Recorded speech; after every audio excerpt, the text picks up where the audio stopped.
Head. The Omnitrix. I must have it, Vilgax growled, clenching his fist with determination. At that moment, the blue spacecraft ahead unleashed dozens of green beams, raining down like a violent storm and engulfing the warship. Boom! A thunderous explosion echoed through the control room, the entire ship shuddering violently. Vilgax snorted coldly and slammed his fist against the armrest. Increase power. Don't let her escape. Yes, a robot replied flatly, nodding as it rapidly operated the console. Activating high-output engine system. Firing cosmic laser cannon. Target locked. Blue spacecraft ahead. Before the sentence had even finished, the bow of the warship began rapidly condensing crimson energy. A thick, blood-red beam burst from the dark cannon barrel, slamming directly into the rear of the blue spacecraft. In the next instant, the blue craft opened its hatch and dropped a metal sphere, sending it plummeting toward the blue planet below. If you'd like to support my work and unlock advanced chapters, you can follow me on Patreon. patreon.com/pinksnake, 50 chapters ahead.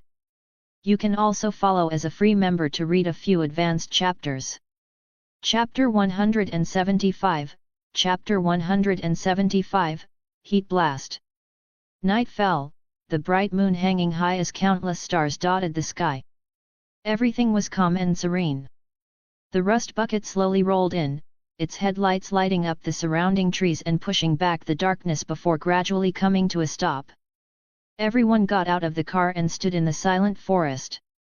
As Lucian scanned the area, a strong sense of familiarity washed over him. This was the scene from the very first episode. It was in this forest that he had once obtained the most powerful weapon in the universe, the Omnitrix. Lucian wasn't the only one who felt it. Ben did too. Ben's eyes widened as he looked around, turning his head from side to side. This place is... All right, kids. We'll camp here tonight. The weather's great, Grandpa Max said with a chuckle, looking up at the clear sky. After that, he turned back toward the rust bucket and began preparing the food for the evening.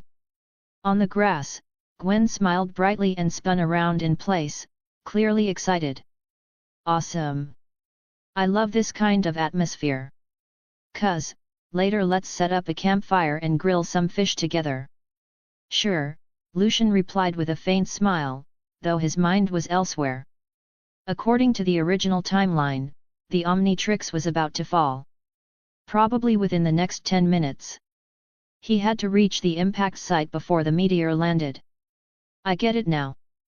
Ben suddenly shouted and rushed forward, wrapping his arms around the startled Gwen. Ha ha ha. So that's what's going on. I must have traveled back in time. No wonder none of you know about the Omnitrix. Gwen's eyes flew open. She clenched her teeth and shoved Ben away angrily. What are you doing, doofus? That's gross. Did you take the wrong medicine today or something? Even after being pushed away, Ben didn't seem bothered at all. If I've gone back in time, then the Omnitrix is definitely going to fall soon. As long as I get to the meteor crater in time, I can get it back. The more he talked, the more excited he became. Without another word, Ben sprinted straight into the depths of the forest, not even looking back. This is bad, Lucian muttered, his eyes sharpening. If Ben got there first, Lucian would be completely out of luck. With that thought, he took off as well. Cuz. Let's hurry up and build the campfire together. It'll be super fun. Gwen's excited voice called out from behind. No. You and Grandpa go ahead, Lucian replied. I'll go keep an eye on Ben so he doesn't run around too much. Leaving those words behind, Lucian ran off at full speed, his figure quickly swallowed by the dark forest. Gwen puffed out her cheeks. Fine then. Cuz has been acting kind of weird today too. With that, she turned back to stacking firewood on her own, already preparing for what she imagined would be a grand barbecue feast.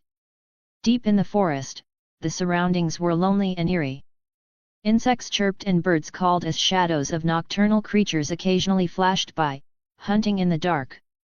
Following the route etched into his memory, Lucian quickly reached his destination. But Ben was nowhere to be seen. Had he gotten lost? Forget it. Getting the Omnitrix came first. Before long, robots would be showing up. Lucian was standing right where the meteor crater was supposed to be. The dark trees around him swayed and rustled in the night wind, branches creaking endlessly like reveling demons, unsettling the mind and stirring a faint sense of fear. Whoosh! A sharp, rushing sound suddenly came from above. To Lucian's ears, it sounded almost like heavenly music.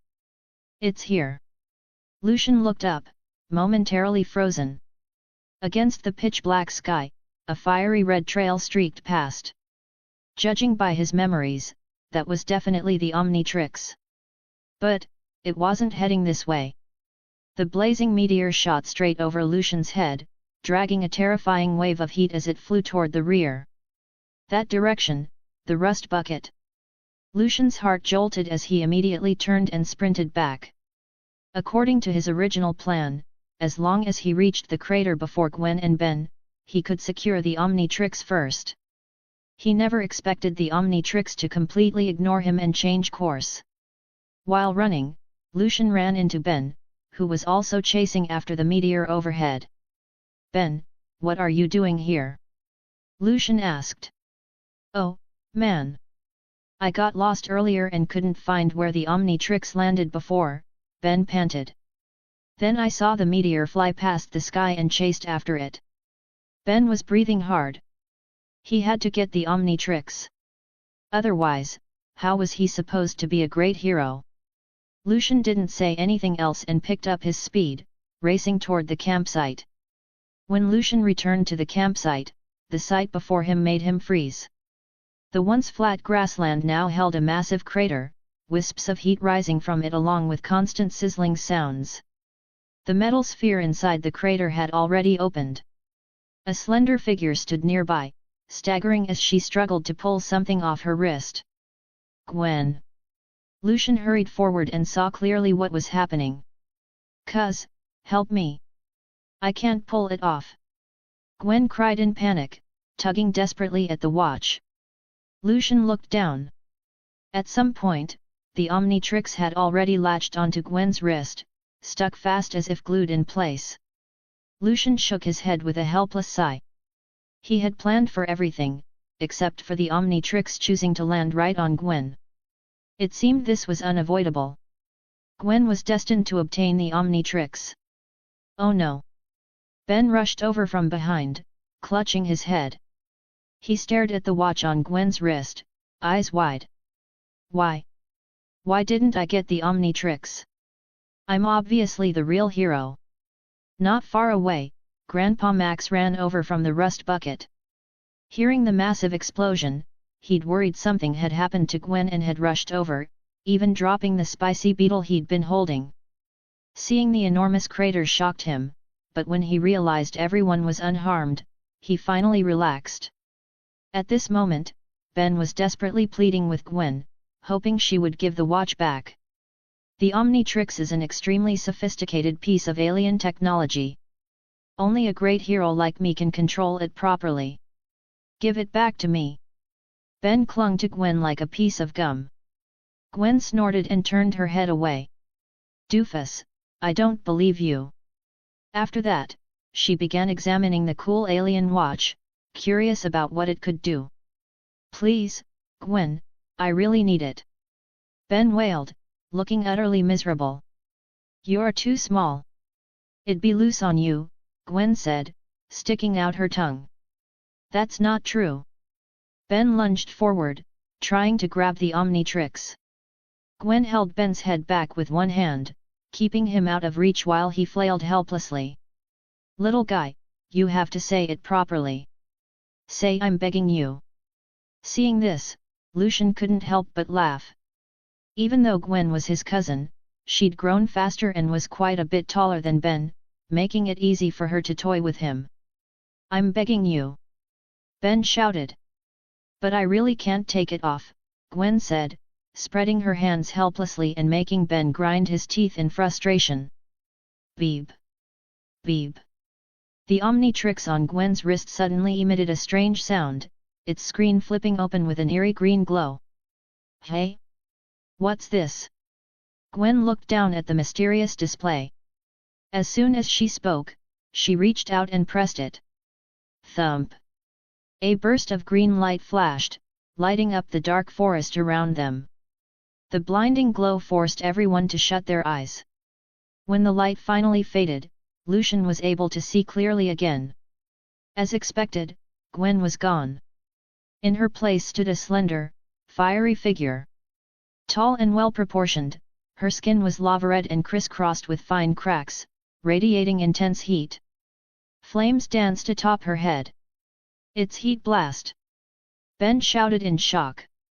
Compared to the male Heat Blast, Gwen's transformed form was noticeably taller and clearly feminine, though a bit on the slender side. Staring at her glowing hands, Heat Blast paused for a moment before breaking into a smile. Cool! I really love this watch.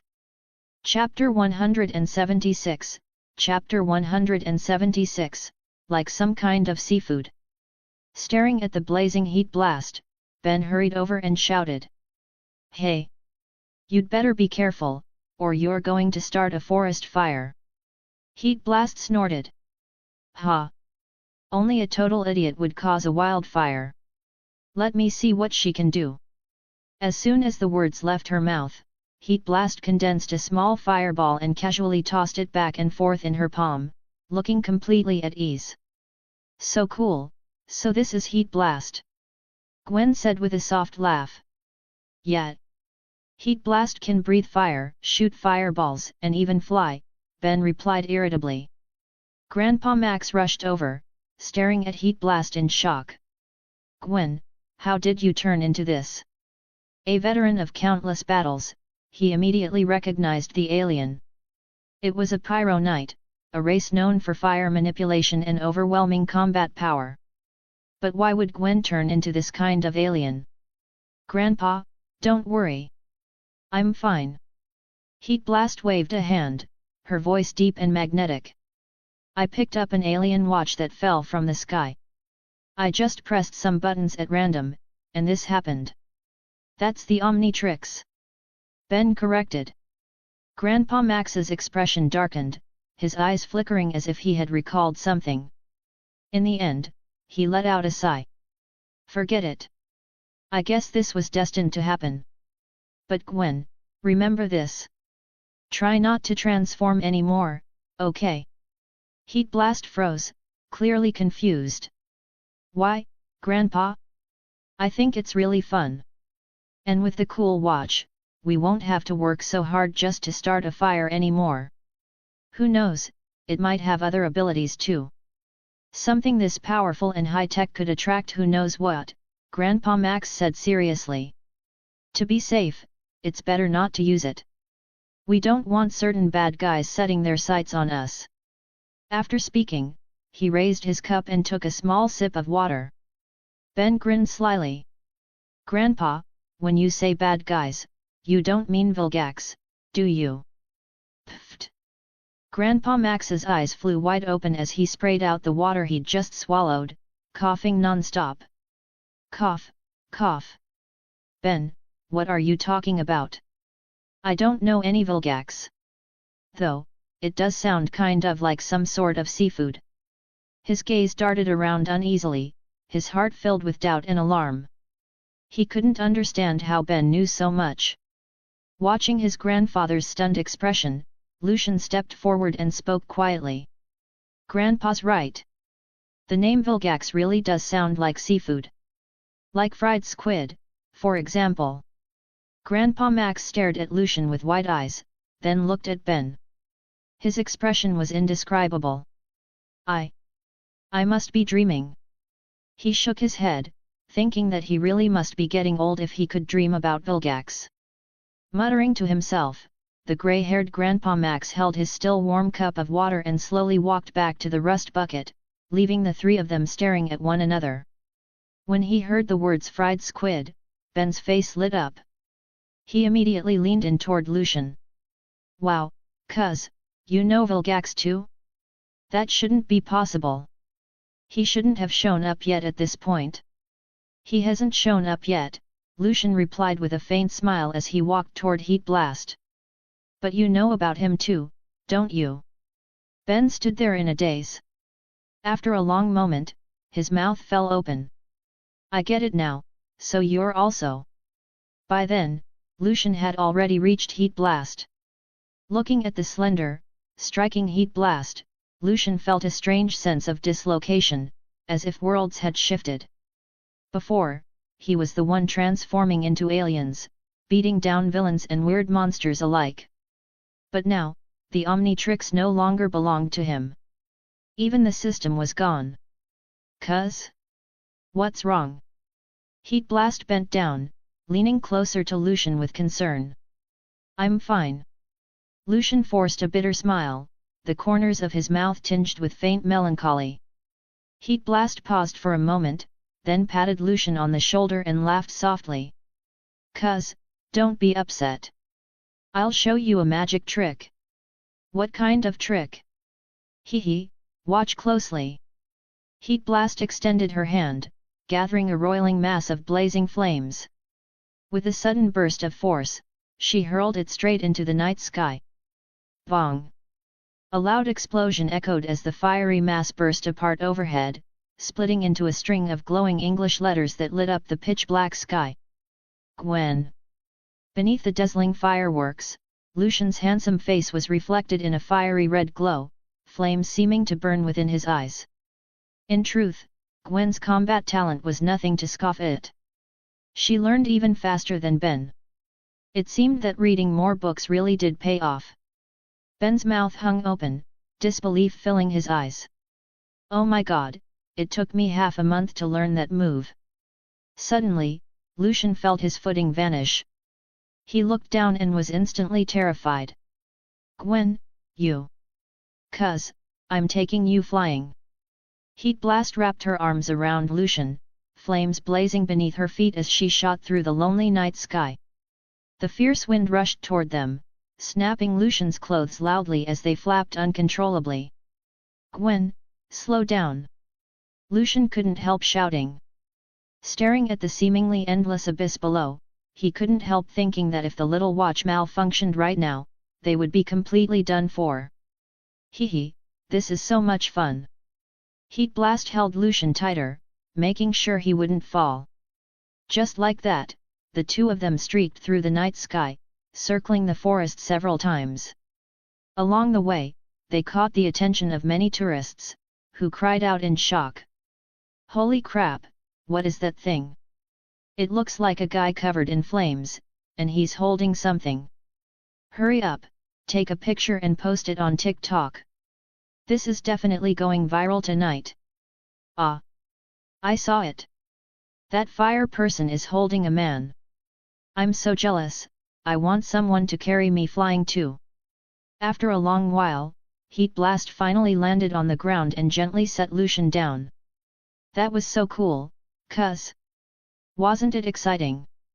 Heat Blast said excitedly, her heart still racing. It was okay. Lucian felt dizzy, barely managing to hold back the urge to throw up. He didn't remember feeling like this back when he turned into Heat Blast and flew himself. Beep! Beep! The Omnitrix on Heat Blast's chest suddenly began to flash, bursting out with an intense red glow before she reverted back into Gwen. Hey, I changed back! Gwen exclaimed, staring at her hands in surprise. Of course. The Omnitrix has a time limit, Ben said as he walked over. Hey, let's head back first. Grandpa's still waiting for us. Lucian nodded and led the two of them toward the rust bucket. When they returned to the car, Grandpa had already prepared dinner, but the sight made Lucian's scalp tingle. Spicy beetles, raw marinated centipedes, live-fried rice worms, stir-fried earthworms, all kinds of protein-packed dishes were laid out before them. So gross, Gwen immediately frowned. Grandpa, I'm not hungry tonight. I'll skip dinner, Ben said with an awkward laugh. No. Grandpa's gaze was firm and unyielding. Oh man, Ben sighed helplessly, clearly resigned to his fate. Suddenly, the rust bucket's radio crackled to life. Help! Somebody please help us! You won't believe this, but there's a huge robot here. Ben shot to his feet. It's Vilgax's robot. They must have appeared at the campsite. We have to go help. Let's go. If you'd like to support my work and unlock advanced chapters, you can follow me on Patreon. Patreon.com/pinksnake, 50 chapters ahead. You can also follow as a free member to read a few advanced chapters. Chapter 177, Chapter 177, Diamond Goddess. The forest campsite had once been peaceful, but the arrival of an uninvited guest shattered the stillness of the night. A gigantic mechadroid towered over the area. Its blood-red eyes glowed as it fired laser after laser, bombarding the campsite and sending people into panicked flight, their screams echoing through the darkness. It had 4 spider-like limbs, and every time they struck the ground, they punched out terrifying craters with overwhelming force. At that moment, the mechadroid's gaze locked onto a car, crimson energy rapidly gathering. Oh no, the woman inside screamed as she desperately stomped on the gas pedal. The car didn't move at all, as if it had already broken down. Just as disaster was about to strike, a clear, confident voice rang out from the side. Hey, big guy! If you've got guts, come attack me. Diamond Head No, Diamond Goddess stood with her hands on her hips, openly taunting the mechadroid and drawing its attention. Compared to the male Diamond Head, the Diamond Goddess looked slimmer. Her chest and back were smooth, lacking the sharp crystal spikes, giving her less raw dominance but an added sense of elegance. Omnitrix detected. Omnitrix detected. The mechadroid's crimson eyes quickly locked onto the Omnitrix on Diamond Goddess's chest. At the same time, the robot's visual feed was transmitted to a spaceship far above. This is outrageous. The Omnitrix actually chose an Earthling as its host. Vilgax's tentacles trembled with fury as he glared viciously at the Diamond Goddess on the screen. Hurry up! Take the Omnitrix back for me! Receiving its orders, the mechadroid immediately raised a mechanical claw, firing a blazing red laser straight at Diamond Goddess. She couldn't dodge in time and was blasted away, crashing heavily into a large truck. Oof, yeah, I remember that hurting like crazy. Ben covered his eyes, unable to watch. Lucian shook his head.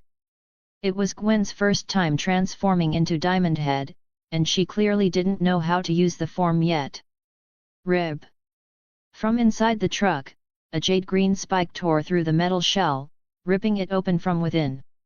Diamond Goddess stepped out, staring at her arm, now shaped into a sharp crystal spike. Cool. So this alien can change its body. Just then, the mechadroid launched another attack, firing a torrent of lasers from its eyes. Diamond Goddess raised both hands and brought them together. They transformed into a calyx-like shape, resembling a blooming crystal flower, blocking the crimson beam head-on. Thanks to the crystal's refraction, the laser bounced wildly, reflecting again and again as it swept through the surrounding area, cutting down countless trees. Gwen, focus the reflection back at it. Lucian shouted. Diamond Goddess nodded and controlled the crystal calyx to contract, redirecting the scattered crimson beams straight back at the mechadroid, engulfing it in an instant. Boom! A thunderous explosion rang out as the mechadroid shattered completely. Scorched, molten parts rained down, scattering in all directions. Staring at the screen that had gone dark, Vilgax narrowed his eyes, a cold glint flashing within them. Looks like I'll have to do this myself. Early the next morning, Lucian was jolted awake by a burst of noise. He opened his eyes and stepped out of the tent. Gwen had stayed up all night researching the watch and was now in the middle of an argument with Ben. Doofus, if I hadn't turned into that fish last night and snuck into the lake to catch all those loaches, do you think you'd be eating such fresh wild food right now? That was ridiculous. Ben rolled his eyes.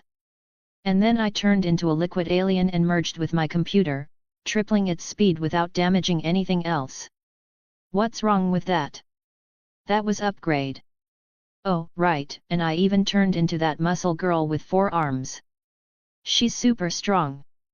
One punch can snap a tree in half. Sounds perfect for teaching a doofus a lesson. That's 4 arms. Ben snapped. That was his favorite alien. Call it whatever you want. It doesn't affect how I use it. Gwen lowered her head and went back to studying the watch.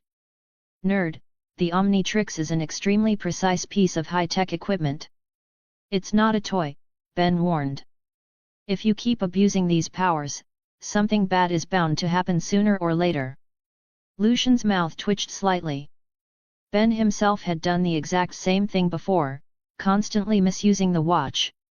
Before long, Grandpa Max woke up as well and started preparing breakfast. As for Lucian and the others, they headed straight for the lake to go fishing. None of them wanted to eat Grandpa's so-called specialties.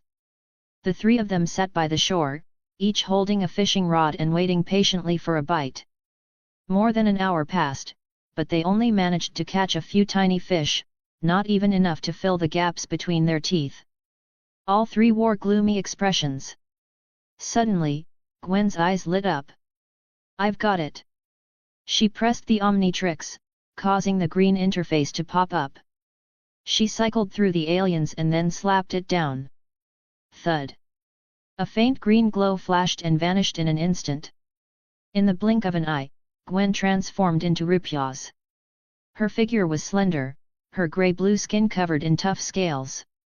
A large chandelier-like lure grew from her head, glowing softly for illumination. Unlike Ben's Rypyaz, this one wore a blue short skirt.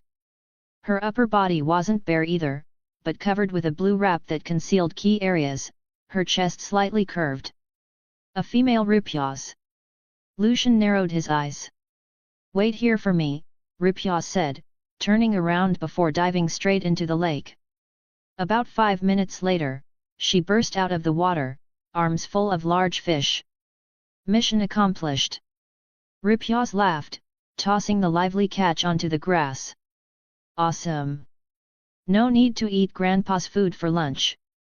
Ben cheered. Just as everyone was celebrating, a deafening roar suddenly echoed from above.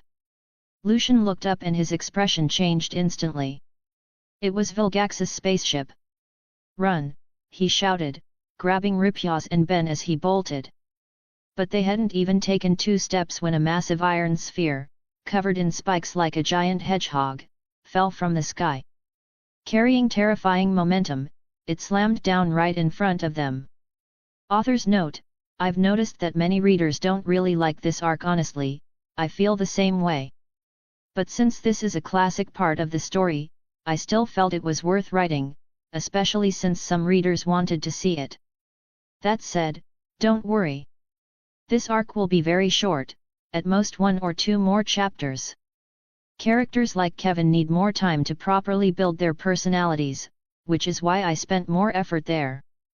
This arc takes place in a parallel universe, so it won't be expanded too much. Think of it as a side story. Also, a small spoiler, the next arc is the Interstellar Prison. Many of you probably remember it. It's similar to a gladiator arena. In the original series, Kevin and Ben were pulled into it, and there's a certain big boss inside. Alright, I won't say more. Hope everyone sticks around. Chapter 178, Chapter 178, I'll be quick. The sunlight was bright, and a cool breeze swept across the lake, sending faint ripples across the surface.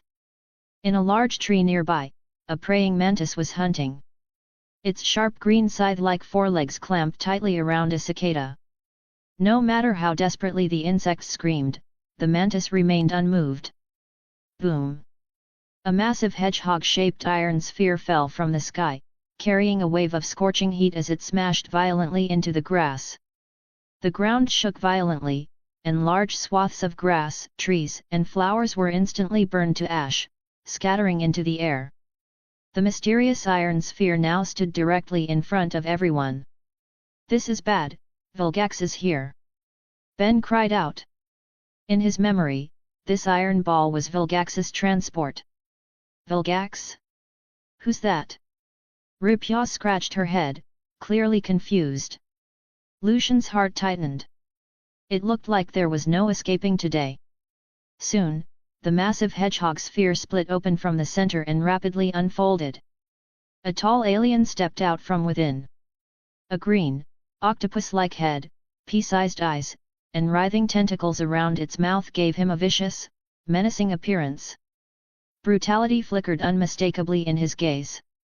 So it really is him, Lucian clenched his fists silently.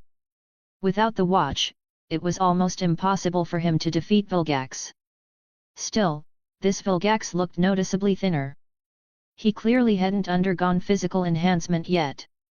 Compared to the Vilgax from Lucian's own timeline, his combat strength should be far weaker.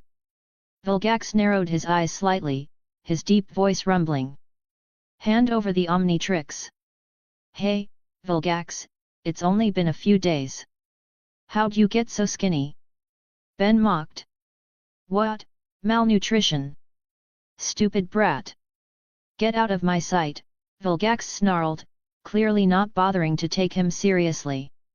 Rupia snorted. Squid face, if you've got the guts, come at me. Don't bully my cousin. Only I'm allowed to bully him. Sharp-tongued little pest. Vilgax roared in anger and charged straight at Rupia's, his powerful frame surging forward. He clenched his fist, as large as a sandbag, and swung it down hard, smashing it straight into Rupia's chest. Rupia's raised her claws, trying to block the blow, but she was blasted away in an instant, sent flying like a kite with its string cut, tumbling across the muddy ground. Vilgax pressed the advantage and moved in to finish the fight. Seeing this, Ben rushed in front of Rupia's. He grabbed a branch from the ground and hurled it with all his strength. Get lost, Vilgax. Don't you dare bully Gwen. Vilgax snorted coldly and casually snapped the branch in half. Then you can die too, brat. Bang. Suddenly, a hard stone flew in from behind and struck Vilgax squarely on the head. Vilgax froze for a split second before erupting in fury. He turned around and roared. Who did that? The moment he threw the stone, Lucian turned and ran. There was no way he was going to face Vilgax head-on right now. The only thing he could do was rush back to Grandpa and see if there were any weapons in the car. Running faster than a rat, Vilgax sneered, rubbing his head as he turned his gaze back toward Ben.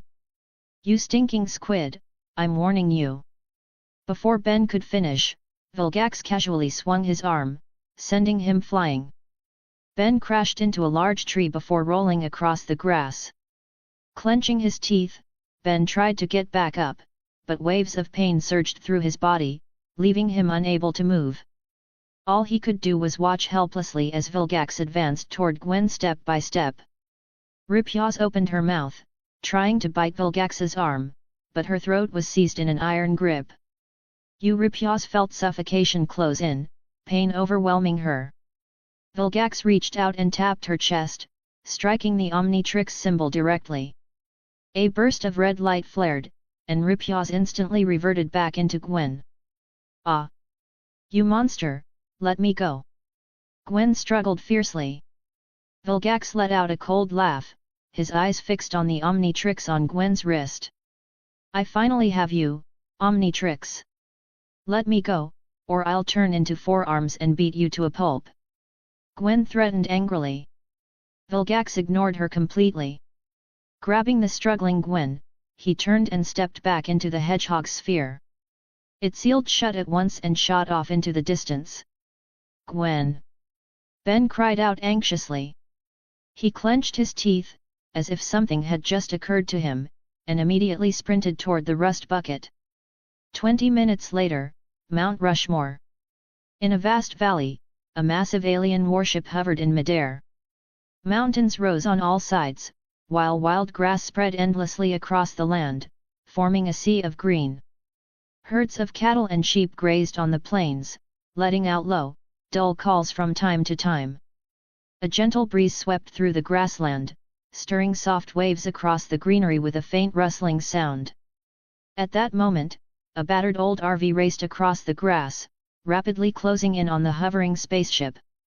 Inside the vehicle, Grandpa Max stared at the marked location on the map, his expression growing more and more serious.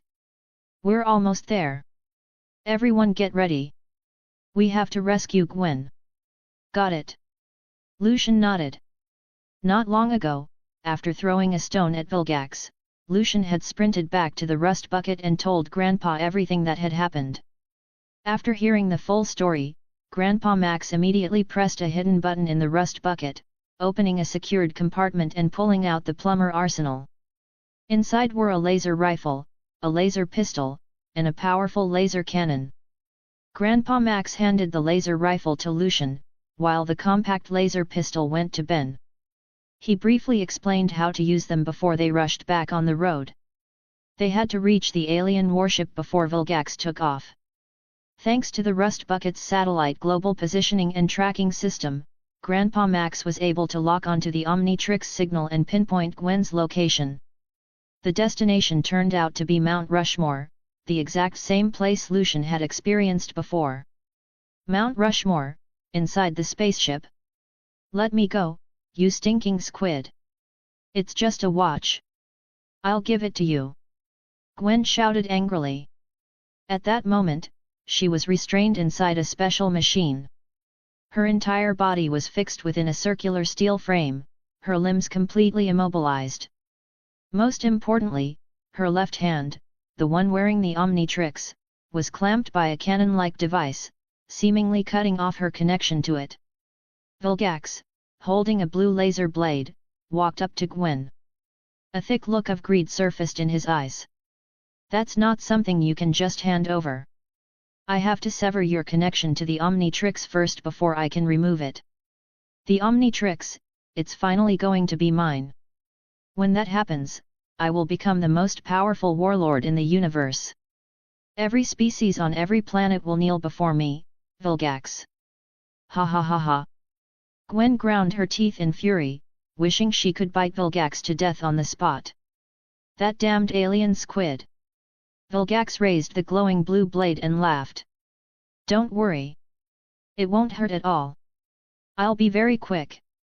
Chapter 179, Chapter 179, Saving Gwen.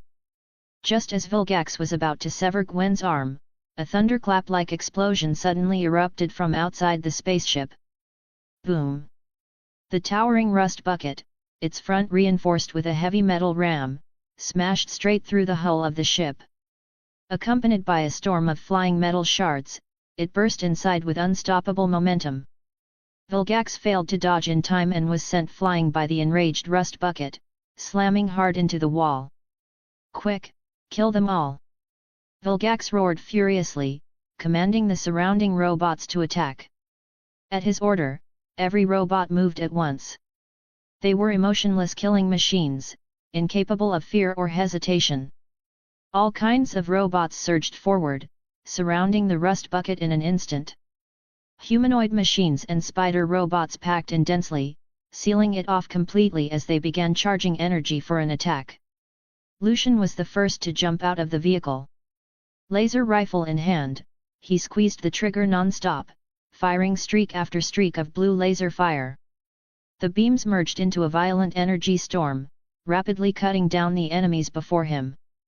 One robot after another collapsed, shattered into broken parts under Lucian's relentless firepower, bursting into blinding flashes of light. "Whew, this is pretty intense." Lucian grinned, his hands never slowing. This was his first time using plumber weapons. Not only did they feel natural in his grip, their power was overwhelming. Ordinary robots couldn't withstand even a single shot. Watching that fearless figure charging through the battlefield, Gwen's eyes sparkled as she murmured softly. "Cuz is so cool, how did I never notice before?" In her memory, Lucian had always seemed refined and bookish. After all, he had just returned from studying abroad and carried a subtle scholarly air. But now, he felt completely different. His appearance hadn't changed, yet his presence had undergone a drastic transformation. He seemed steadier, braver, as if an entirely different soul inhabited his body. Of course, Gwen had no idea that the Lucian standing before her wasn't the cousin she knew, but a Lucian from another parallel universe. "How dare you! A mere earthling, barging into my territory!" Vilgax roared, his tentacles trembling with rage. He rose to his feet, gripping his massive blade as cold blue light gleamed along its edge, preparing to charge at Lucian. "Vilgax, your opponent is me." Grandpa Max, wearing a targeting scope, braced a heavy laser cannon with both hands and aimed it straight at the enraged Vilgax. "Tennyson." Seeing Grandpa Max, Vilgax clenched his fists and immediately rushed forward, the two colliding in a fierce battle. Ben joined the fight as well, wielding a laser pistol and firing continuous bursts of energy to force back the surrounding robots. As more and more machines poured in, Lucian let out a cold snort and picked up a steel plate from the ground to use as a shield. It was debris left behind from a destroyed spider robot. With the shield in one hand and his weapon in the other, Lucian dodged and weaved through the chaos, counterattacking whenever he saw an opening. Relying on his extensive combat experience, he forced his way through the enemy ranks and finally reached Gwen. His body was already splattered with robot fragments and engine oil. His handsome face was darkened with scorch marks, yet his deep eyes still burned with unwavering resolve and fierce determination. "Cuz, you look really cool today," Gwen said absent-mindedly, the words slipping out with a hint of longing. Lucian paused for a moment, then smiled. "Do I? I've always been like this." "All right, let me get you out first." "Okay." Gwen smiled softly, happiness written all over her face. Suddenly, golden lightning burst from the machine, crackling as it wrapped around Gwen's wrist. "Ah!" Gwen cried out in pain, squeezing her eyes shut as intense agony surged through her. Lucian's expression sharpened. "This is an energy pulse." The last time he had been captured by Vilgax and brought aboard the ship, he had been restrained in the same kind of machine. Back then, a violent energy pulse had also erupted, disrupting his connection with the watch. While Lucian was still thinking, the machine clamped onto Gwen's arm suddenly exploded. It shattered into fragments of every size, spraying debris in all directions. Gwen screamed as her body lost balance and dropped rapidly. Lucian reacted instantly, lunging forward and catching her in his arms, holding her steady. "Ah! I'm gonna die!" Gwen shouted, eyes still tightly shut as she kicked her legs in panic. "It's okay now, Gwen," Lucian said as he gently set her down. Gwen froze for a couple of seconds, then her face lit up with joy. She rushed forward and hugged the stunned Lucian. "That was so awesome! Thank you, cuz. Good thing you were here, or I'd be totally dead." Lucian was just about to reply when a strange noise suddenly came from behind them. Zzzt. A powerful energy pulse erupted from Gwen's wrist, flashing with streaks of golden electricity that were blinding and terrifying. Immediately afterward, the Omnitrix detached itself from Gwen's hand. Lucian instinctively reached out to grab the falling watch. In the next instant, the Omnitrix seemed to come alive. It opened on its own and latched onto Lucian's wrist, clinging tightly as if it refused to let go. Beep! Beep! A strange yet familiar sound rang out as the Omnitrix switched to its green interface. Lucian's eyes were tinged with green, his pupils shrinking sharply as his heart trembled. The Omnitrix, it had chosen him again. Boom! Just then, a violent crash sounded nearby. Lucian turned his head sharply, anger flashing in his eyes. Vilgax was brutally smashing Grandpa Max against the wall, each impact echoing heavily. Grandpa Max was already covered in wounds, blood trickling down his forehead. "Lu! Lucian, take Ben and the others, and run!" Grandpa Max said weakly, barely holding on. "Grandpa!" Ben shouted, but countless robots blocked his way, leaving him unable to get any closer. Gwen's face turned deathly pale. Panic-stricken, she was about to rush toward her gravely injured grandfather. "Let me handle this." Lucian grabbed her arm and immediately pressed the Omnitrix, switching forms. As a first-generation watch, it only had 10 aliens available, but for Lucian, that was more than enough. Thud. A burst of eerie green light enveloped Lucian. 4 arms roared, unleashing terrifying explosive power. In an instant, he sent Vilgax flying, slamming him hard into the control console. "Omnitrix! You actually stole my Omnitrix!" Vilgax nearly fainted from rage, his tentacles trembling violently. 4 arms clenched his blood-red fists and pummeled Vilgax's face relentlessly, leaving him dizzy and completely unable to fight back. After an unknown amount of time, 4 arms finally pulled his fists back. Vilgax's octopus-like head was deeply embedded in the floor, his condition unknown. With that done, 4 arms leapt over to Grandpa Max. Only after confirming that Grandpa Max was safe did he finally let out a sigh of relief. Over the next 2 minutes, 4 arms unleashed overwhelming combat power, tearing apart every robot aboard the ship. Their shattered remains nearly filled the entire control room. He then brought the other 3 back to the rust bucket. Looking at the rust bucket riddled with holes, 4 arms frowned, unsure what to do next. Suddenly, another energy pulse flashed. 4 arms rapidly shrank, transforming into Wild Mutt. Roar! Wild Mutt roared angrily. This wasn't what he wanted. ZZZZT. Another golden energy pulse flashed, transforming Wild Mutt into Upgrade. If you'd like to support my work and unlock advanced chapters, you can follow me on Patreon. patreon.com/pinksnake, 50 chapters ahead. You can also follow as a free member to read a few advanced chapters. Chapter 180, Chapter 180, Lost and Found. Perfect. Upgrade was just about to take control of the rust bucket when it suddenly seemed to remember something. It rushed over to the spaceship's control console and started smashing buttons at random. After that, Upgrade returned to the rust bucket and completely enveloped it, transforming the vehicle into a sleek, black and green high-tech car. Buzz! Green exhaust flames burst from the rear as the rust bucket shot out of the spaceship, soaring over the valley like a gigantic bird. Elsewhere, Vilgax slowly came to his senses. Staring at the wreckage and scattered debris covering the floor, he let out a thunderous roar. "Tennyson! I will never let you get away with this!" Suddenly, the control room was flooded with blinding red light as alarms blared. Self-destruct sequence initiated. Countdown, 5, 4, 3. Vilgax froze in place, eyes wide, unable to believe what he was hearing. Boom! The massive spaceship exploded in midair, erupting into an overwhelming sea of flames. Rolling firestorms lit up the entire sky. Standing atop Mount Rushmore, everyone looked up at the blazing spectacle, relaxed smiles spreading across their faces. Awesome! Vilgax is gone again.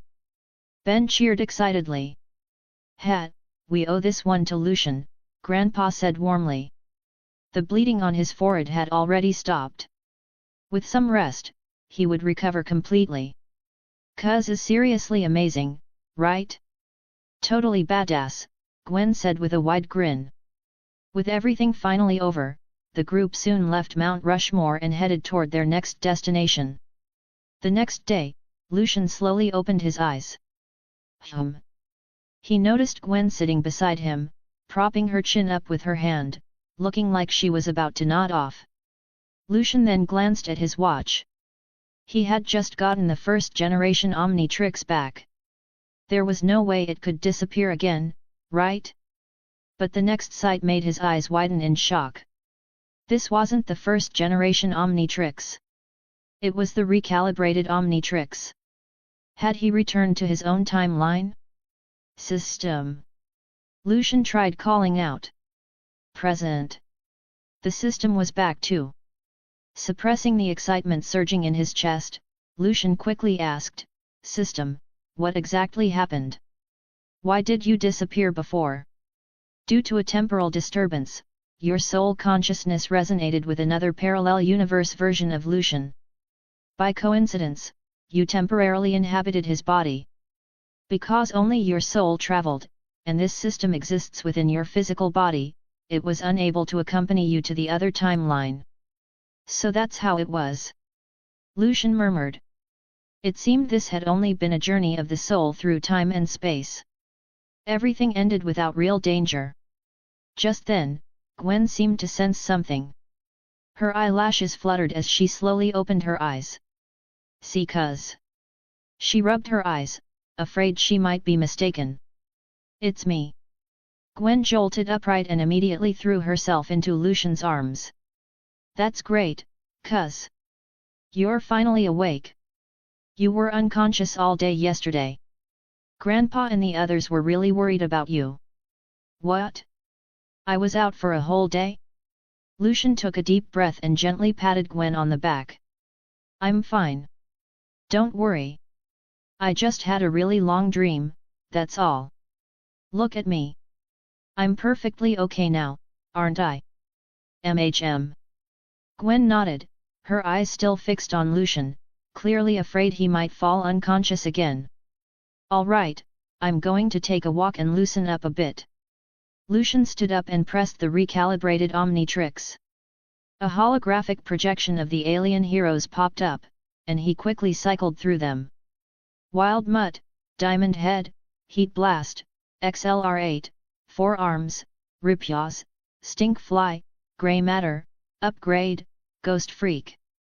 The 10 original aliens were all there, not a single one missing. Then came the later additions, Swamp Fire, Humongousaur, Buzzshock, Snarrow, Big Chill, Cannonbolt, Ditto, Wrath, Blitzwolfer, Feedback, Sandbox. Next, Lucian checked the enhancement data for the alien heroes. Current transformation duration, 15 minutes. Seamless switches available, 2. Diamond Head, crystal hardness increased by 25%, control enhanced, capable of forming various weapons. XLR8, speed increased by 10%. 4 Arms, strength increased by 20%. Heat Blast, flame power increased by 10%. Big Chill, greatly enhanced cold control, capable of transforming into various animals and plants to strike targets. Swamp Fire, physical flexibility increased by 10%, flame power increased by 5%. Humongousaur, defense increased by 10%.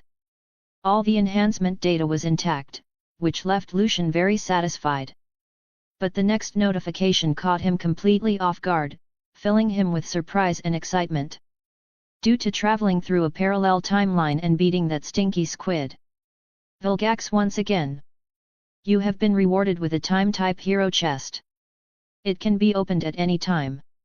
Time type? Could it be clockwork? That was the first name that came to Lucian's mind. As far as he knew, only clockwork fit that description. Open the chest.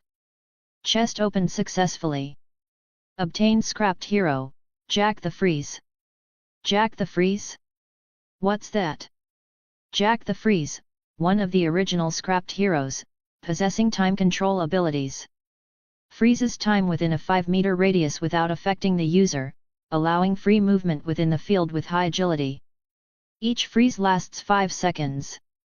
Cooldown, 2 seconds. A time-based hero. Not bad at all. As for how strong he was in actual combat, that would have to wait. Lucian shook his head and stopped thinking about it. He then took out the hoverboard Diamond Head had given him, jumped onto it, and shot straight out of the rust bucket to get some fresh air. Surrounded by familiar sights and sensations, Lucian felt deeply content. Riding the hoverboard, he cut through the cool breeze, wind rushing past him. Everything had finally returned to the right track. Chapter 181, Chapter 181, Intergalactic Gladiator Arena. The next day at noon. A desolate grassland highway stretched into the distance, lined on both sides with towering white wind turbines. They spun endlessly, like silent white giants standing guard over the land. The road, once perfectly intact, was now scorched black and riddled with cracks, as if a fierce battle had just swept through. The rust bucket lay overturned nearby, every tire blown out, looking like an exhausted old man collapsed where he fell. Grandpa Max stood beside it, staring at the heavily damaged vehicle before letting out a helpless sigh. "Sigh, my old buddy. Looks like I'll have to take you to the doctor again." At the edge of the road, Gwen stood perfectly still, her attention locked on the battle unfolding across the grassland. Three massive figures flickered back and forth, slamming into each other with violent force. Deafening booms rang out one after another, and the ground trembled within a 100-meter radius. Two of them were Lucian and Ben. The third was Kevin. Kevin had appeared out of nowhere earlier, ambushing the moving rust bucket and flipping it over. Lucian and Ben transformed immediately and engaged him without hesitation. Lucian was the first to act. He transformed into Cannon Bolt, curled into a steel sphere, and smashed straight into Kevin, blasting him away and forcing the fight deeper into the open grasslands. Ben followed soon after, transforming into Diamond Head and joining Cannon Bolt to take Kevin head-on. Boom! Kevin threw a heavy punch that sent Diamond Head flying. He slammed hard into a wind turbine tower, leaving a clear, human-shaped dent in its surface. "Ben Tennyson, you're still just as pathetic," Kevin sneered, his face twisted with mockery. Diamond Head snorted coldly. "And you think you're in any position to talk? Look at yourself. You're a complete freak now. You're ugly beyond belief. You're the one who did this to me." Kevin roared, clenching his fists. "I'll make you pay." "You chose to absorb the Omnitrix's energy," Diamond Head shot back. "If you want someone to blame, blame yourself." Kevin burst into wild laughter. "I've got the powers of 10 aliens at once now. I'm Kevin 11. You're not even in my league anymore." "Too bad," a voice replied calmly, "each one only comes with 1/10 of its strength." A yellow sphere rolled in from the side, unfolding back into Cannon Bolt as he stopped beside Diamond Head. "Die!" Kevin shouted. His crystal-covered right arm stretched forward, forming a long spear that gleamed with icy light as it shot toward them. Diamond Head caught the spear barehanded and crushed it instantly. The crystal shattered into countless fragments, raining down onto the grass below. Kevin 11 opened his mouth and spat out thick green slime. A foul stench filled the air as it splashed across Diamond Head's face. "Now's my chance!" Kevin 11 kicked off the ground, launching himself like a living cannonball straight at Diamond Head. As he charged, he beat his sharp wings hard, piling on speed and power, clearly intent on tearing him apart. "Don't celebrate too soon." Cannon Bolt curled back into a ball, spinning violently as he rocketed forward with brutal force. Kevin was still midair and had no time to dodge. The yellow metal sphere slammed into him head-on, sending him flying. He smashed through several wind turbine towers in a row before crashing awkwardly to the ground, his body covered in white debris. Ignoring the pain, Kevin forced himself up and leapt away from where he had fallen. Boom! A split second later, the yellow iron ball came crashing down at that very spot, the impact blasting a massive crater into the earth.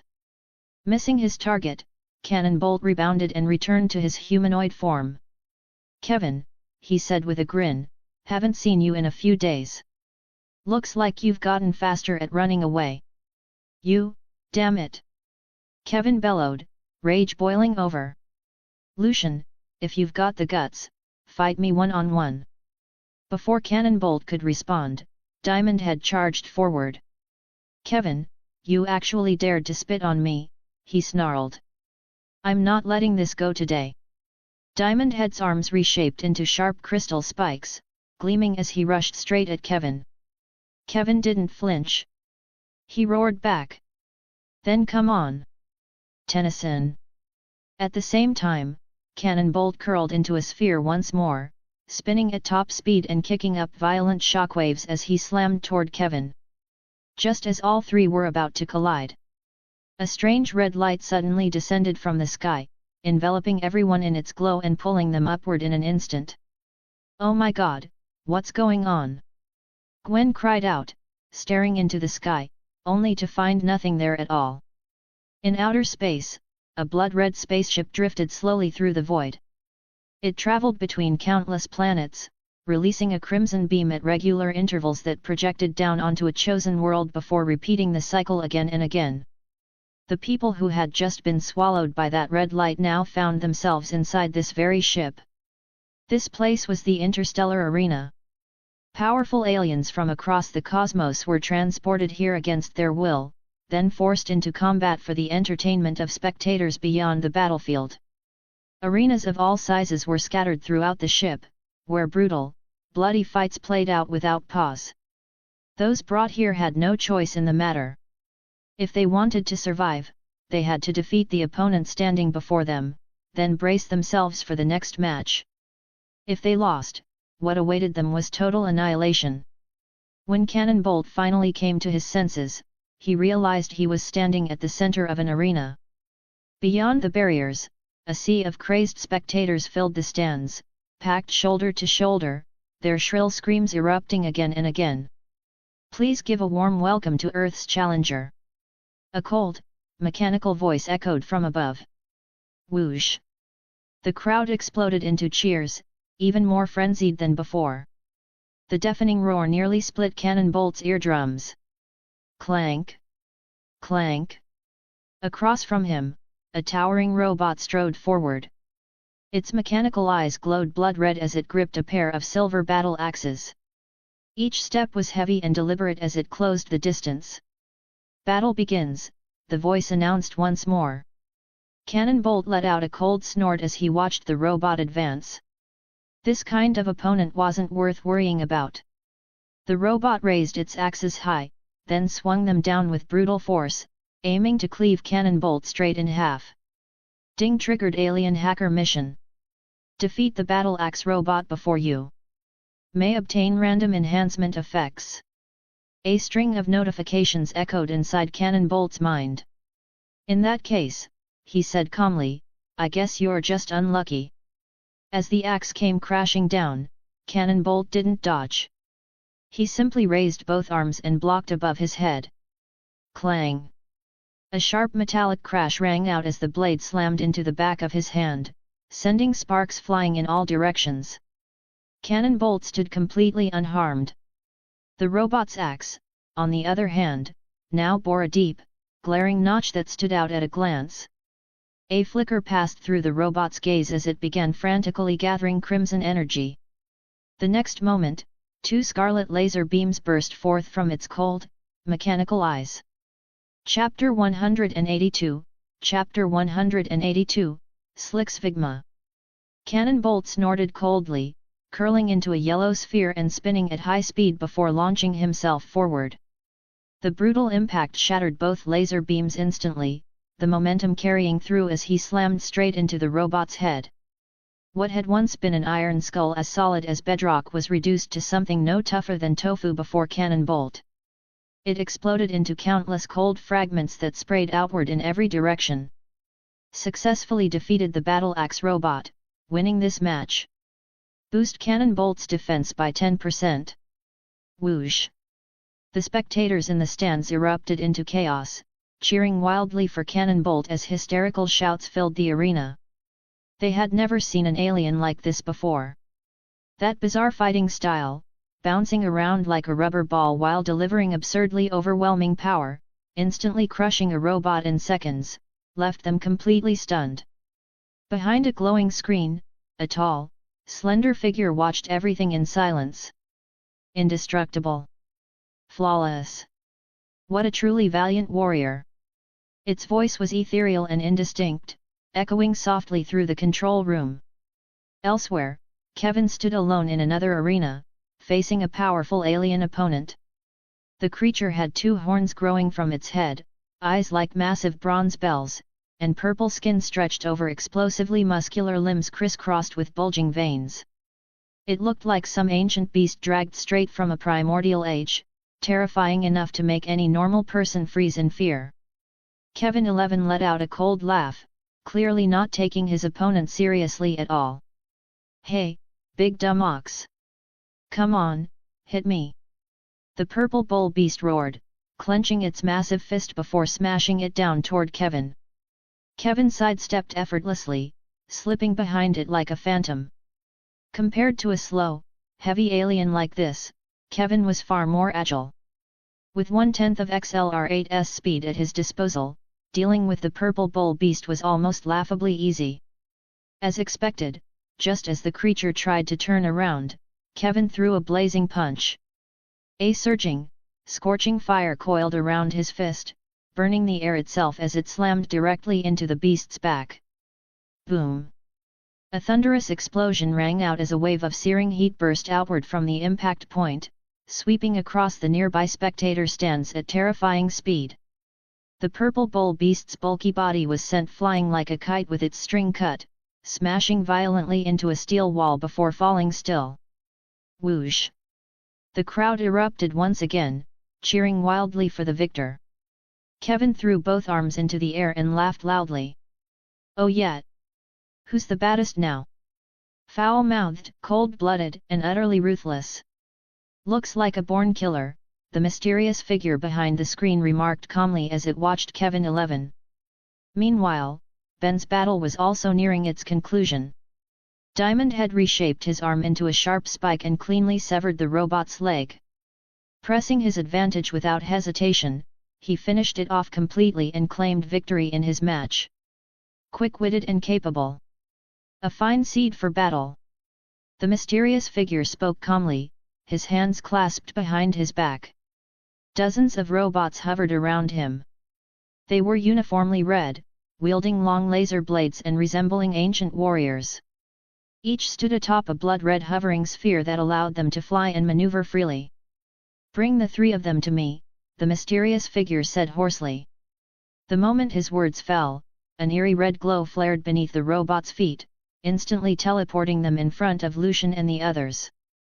Before anyone could even react, the red robots lit up again, crimson light enveloping the group and whisking them away once more, straight to the mysterious figure's presence. Kevin froze for a split second. Then he spotted Diamond Head and Cannon Bolt beside him. His fists clenched as he lunged forward, ready to beat them senseless. Zzzt. Suddenly, a surge of electricity ripped through his back, flooding his entire body like a tidal wave. Diamond Head and Cannon Bolt felt it too, the same violent shock coursing through them. Behind them, several warrior robots raised their blade shafts, plunging them into their backs and branding circular control devices into place. With the press of the buttons on the shafts, the controllers could be activated, releasing overwhelming electric currents to suppress any resistance. Moments ago, Kevin had been full of swagger. Now he looked utterly miserable, black smoke rising from his body as he collapsed to the ground in a sorry heap. What the hell is going on? Kevin growled through clenched teeth as he lay there. "Ben Tennyson, where the hell did you bring me? How should I know?" Diamond Head shook his head. "I didn't do this."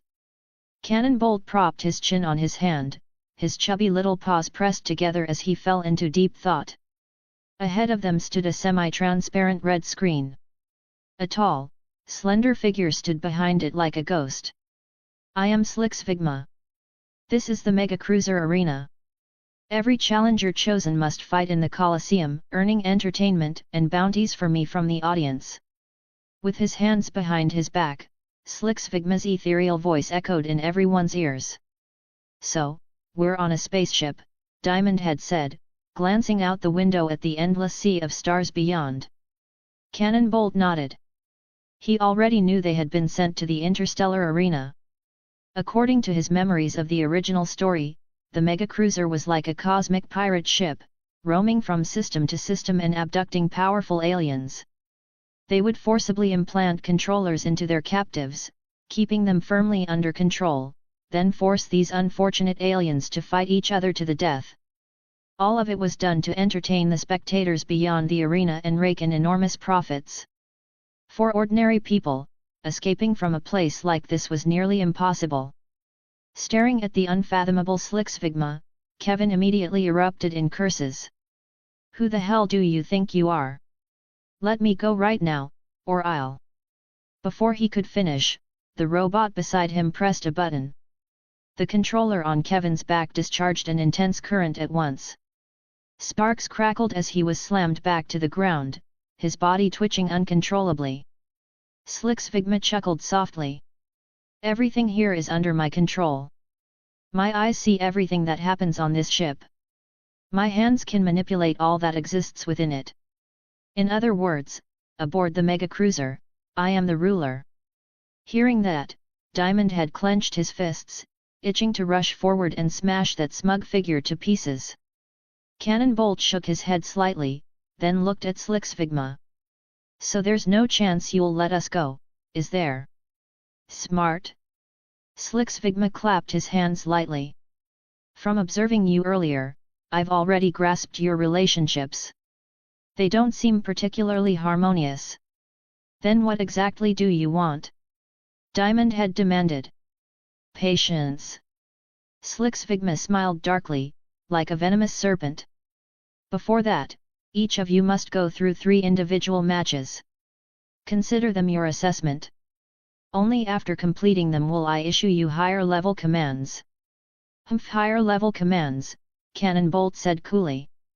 Like team battles, right? Ha ha ha. You truly surprise me, indestructible warrior. Slicksvigma laughed without restraint. Not only is your combat power exceptional, but your mind is sharp as well. He waved his hand dismissively. Enough. It's time for your meal. Take them away. The red robots behind him immediately stepped forward. An eerie crimson glow lit up beneath their feet, and in the next instant, the group vanished, teleport straight to the cafeteria. Chapter 183, Chapter 183, Technorg.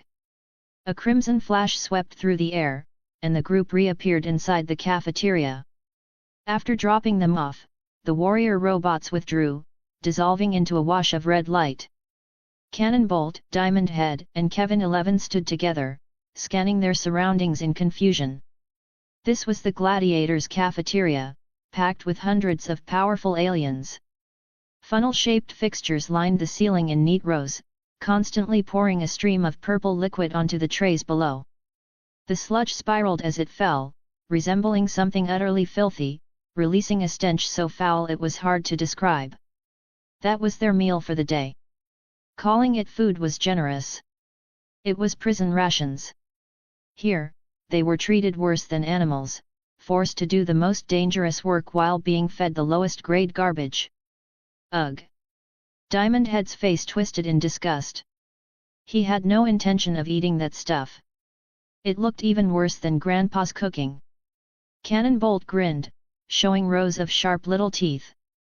Well, we're here now. There's always a way out. But before that, we need a plan. With a light hop, he jumped onto a chair and sat in line with the other cellmates. Diamond Head let out a long sigh.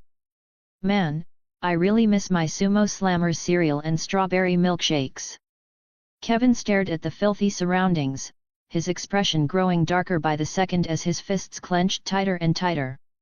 Misshapen aliens, food that looked like sludge, floors so greasy and grimy they seemed untouched for centuries. Step on them once, and you'd probably have to scrub your boots a dozen times to get clean. I've had it.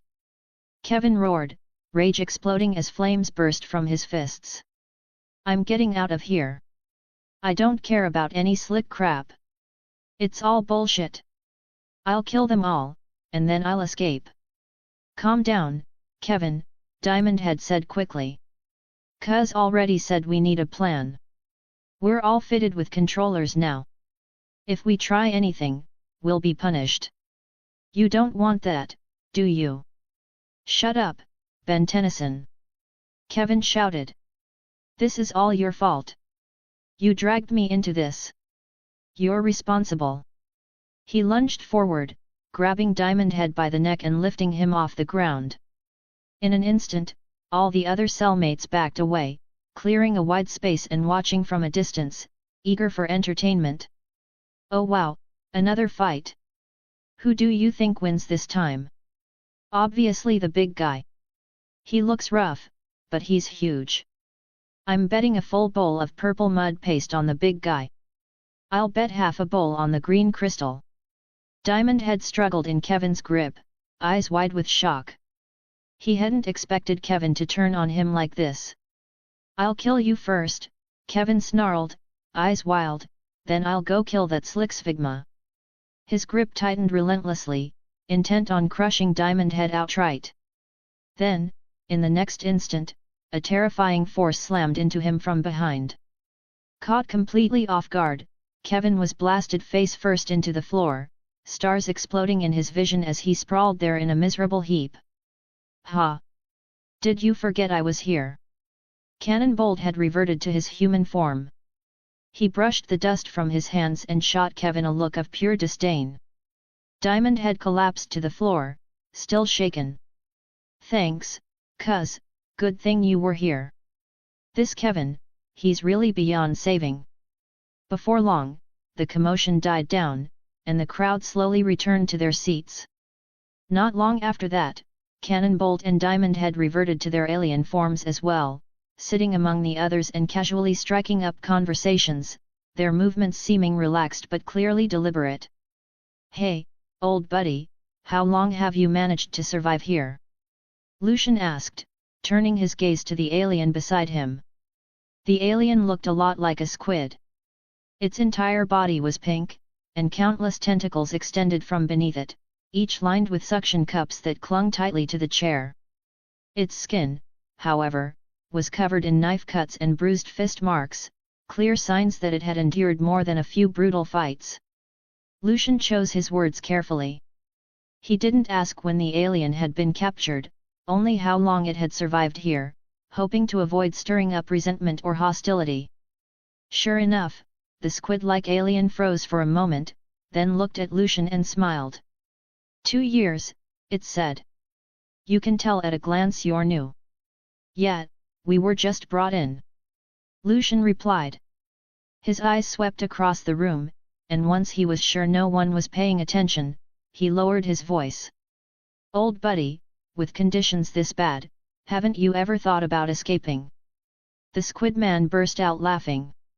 Of course we have. Everyone's tried. It's useless. We can't beat those robots, and there are way too many of them. Ben's heart jumped. He hurriedly glanced around. This squid guy was talking far too loudly, completely unconcerned about who might be listening. Fortunately, the other aliens were still focused on their food. Only Kevin, seated across from them, shot a brief look their way before letting out a cold snort and going back to his lavish meal. It's fine. They're used to it, the squid man said, waving a hand. New people get dragged in here every day, shouting about escaping. In less than 2 days, they're beaten into submission. After that, the idea of running doesn't even cross their minds. With that, he scooped up a spoonful of the purple mud paste and stuffed it into his mouth. Ben frowned deeply. Oh, come on, does that mean we really can't get back?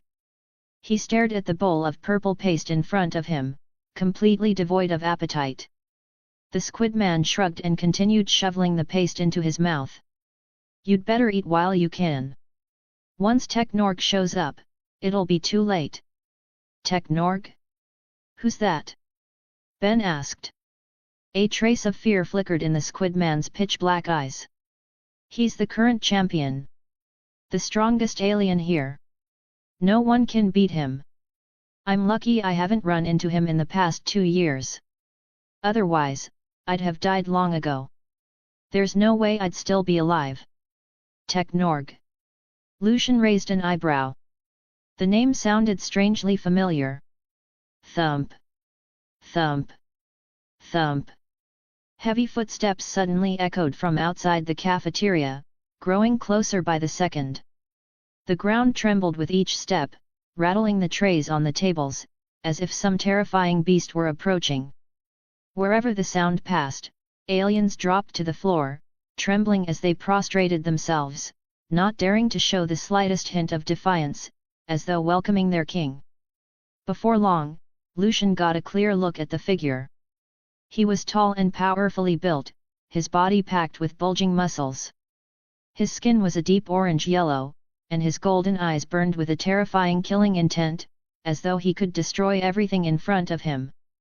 It was an aura forged through mountains of corpses and seas of blood, enough to make anyone shiver. The most eye-catching thing, though, was the meteor hammer in his left hand.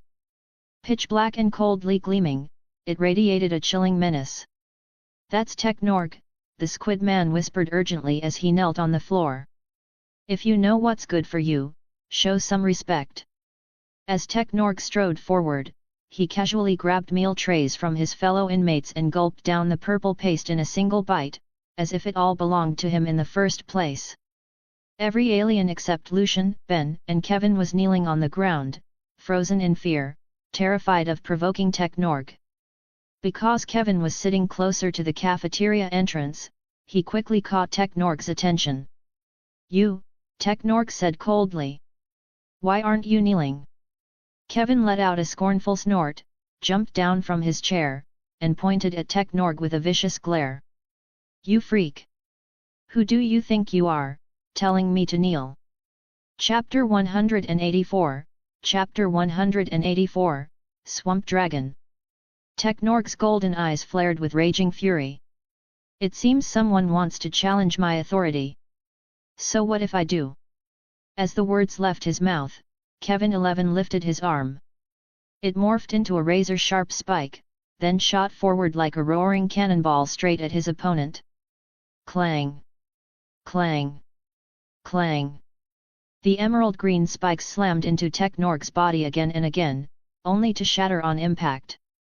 They burst into fine crystal fragments that scattered across the filthy floor. "What?" Kevin stared at his broken arm in sheer shock. He hadn't expected his opponent to be this overwhelmingly strong. With a furious roar, Technorg swung his terrifying meteor hammer and smashed it into Kevin's chest. The blow sent Kevin flying instantly. He tumbled across the conveyor line, his body smeared with purple mud paste. "That's insane!" Ben muttered in disbelief. Kevin had been defeated effortlessly. The gap in strength was terrifying. Ding! The indicator light above the cafeteria lit up green. "The battle is about to begin.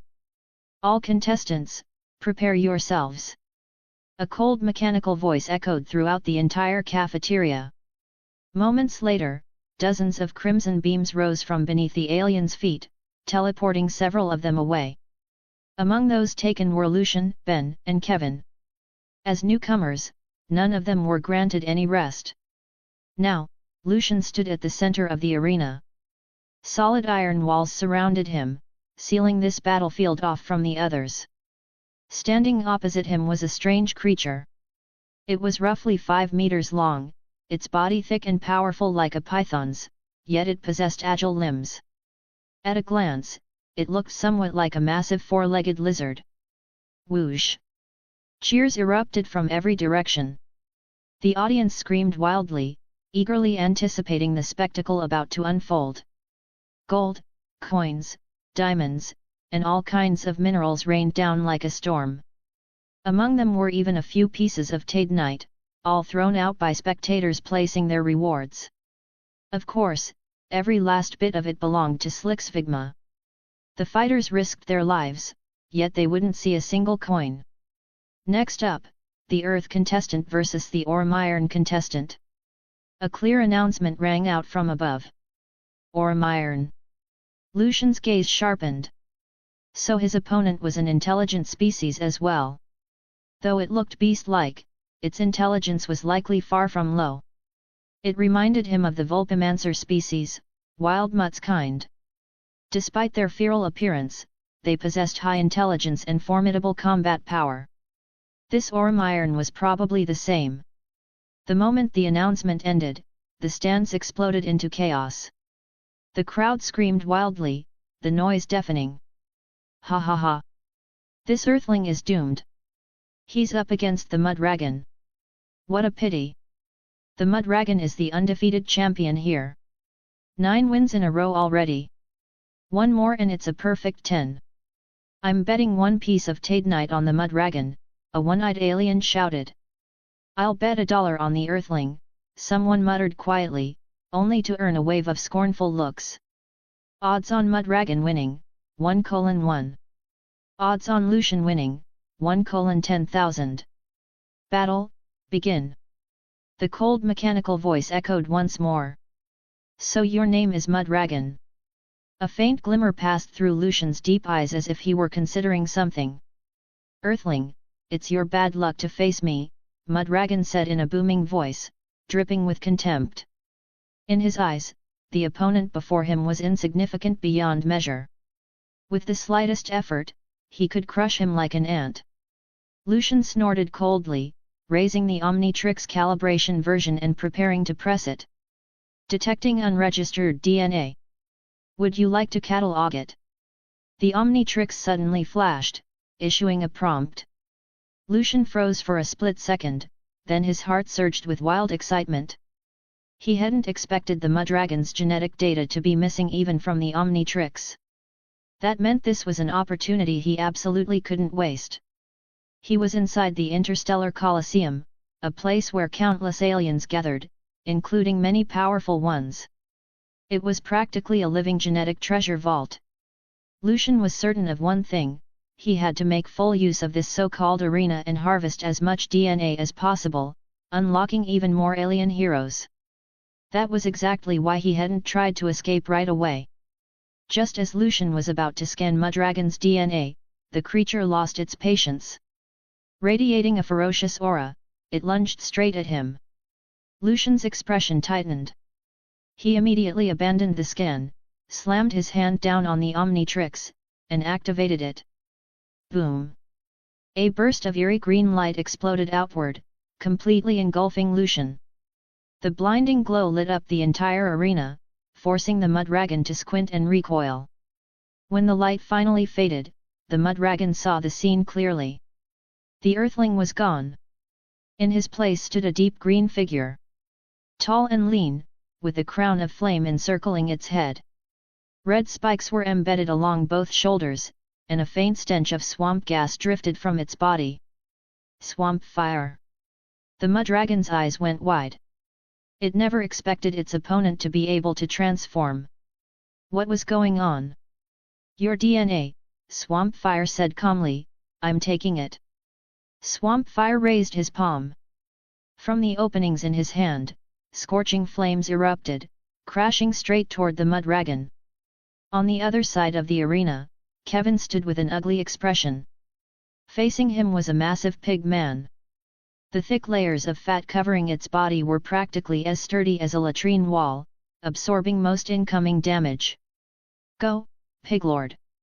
Beat that freak! Shouts rang out non-stop from the stands. Piglord was the pig man's name. Most of the audience was rooting for him. He was a veteran champion.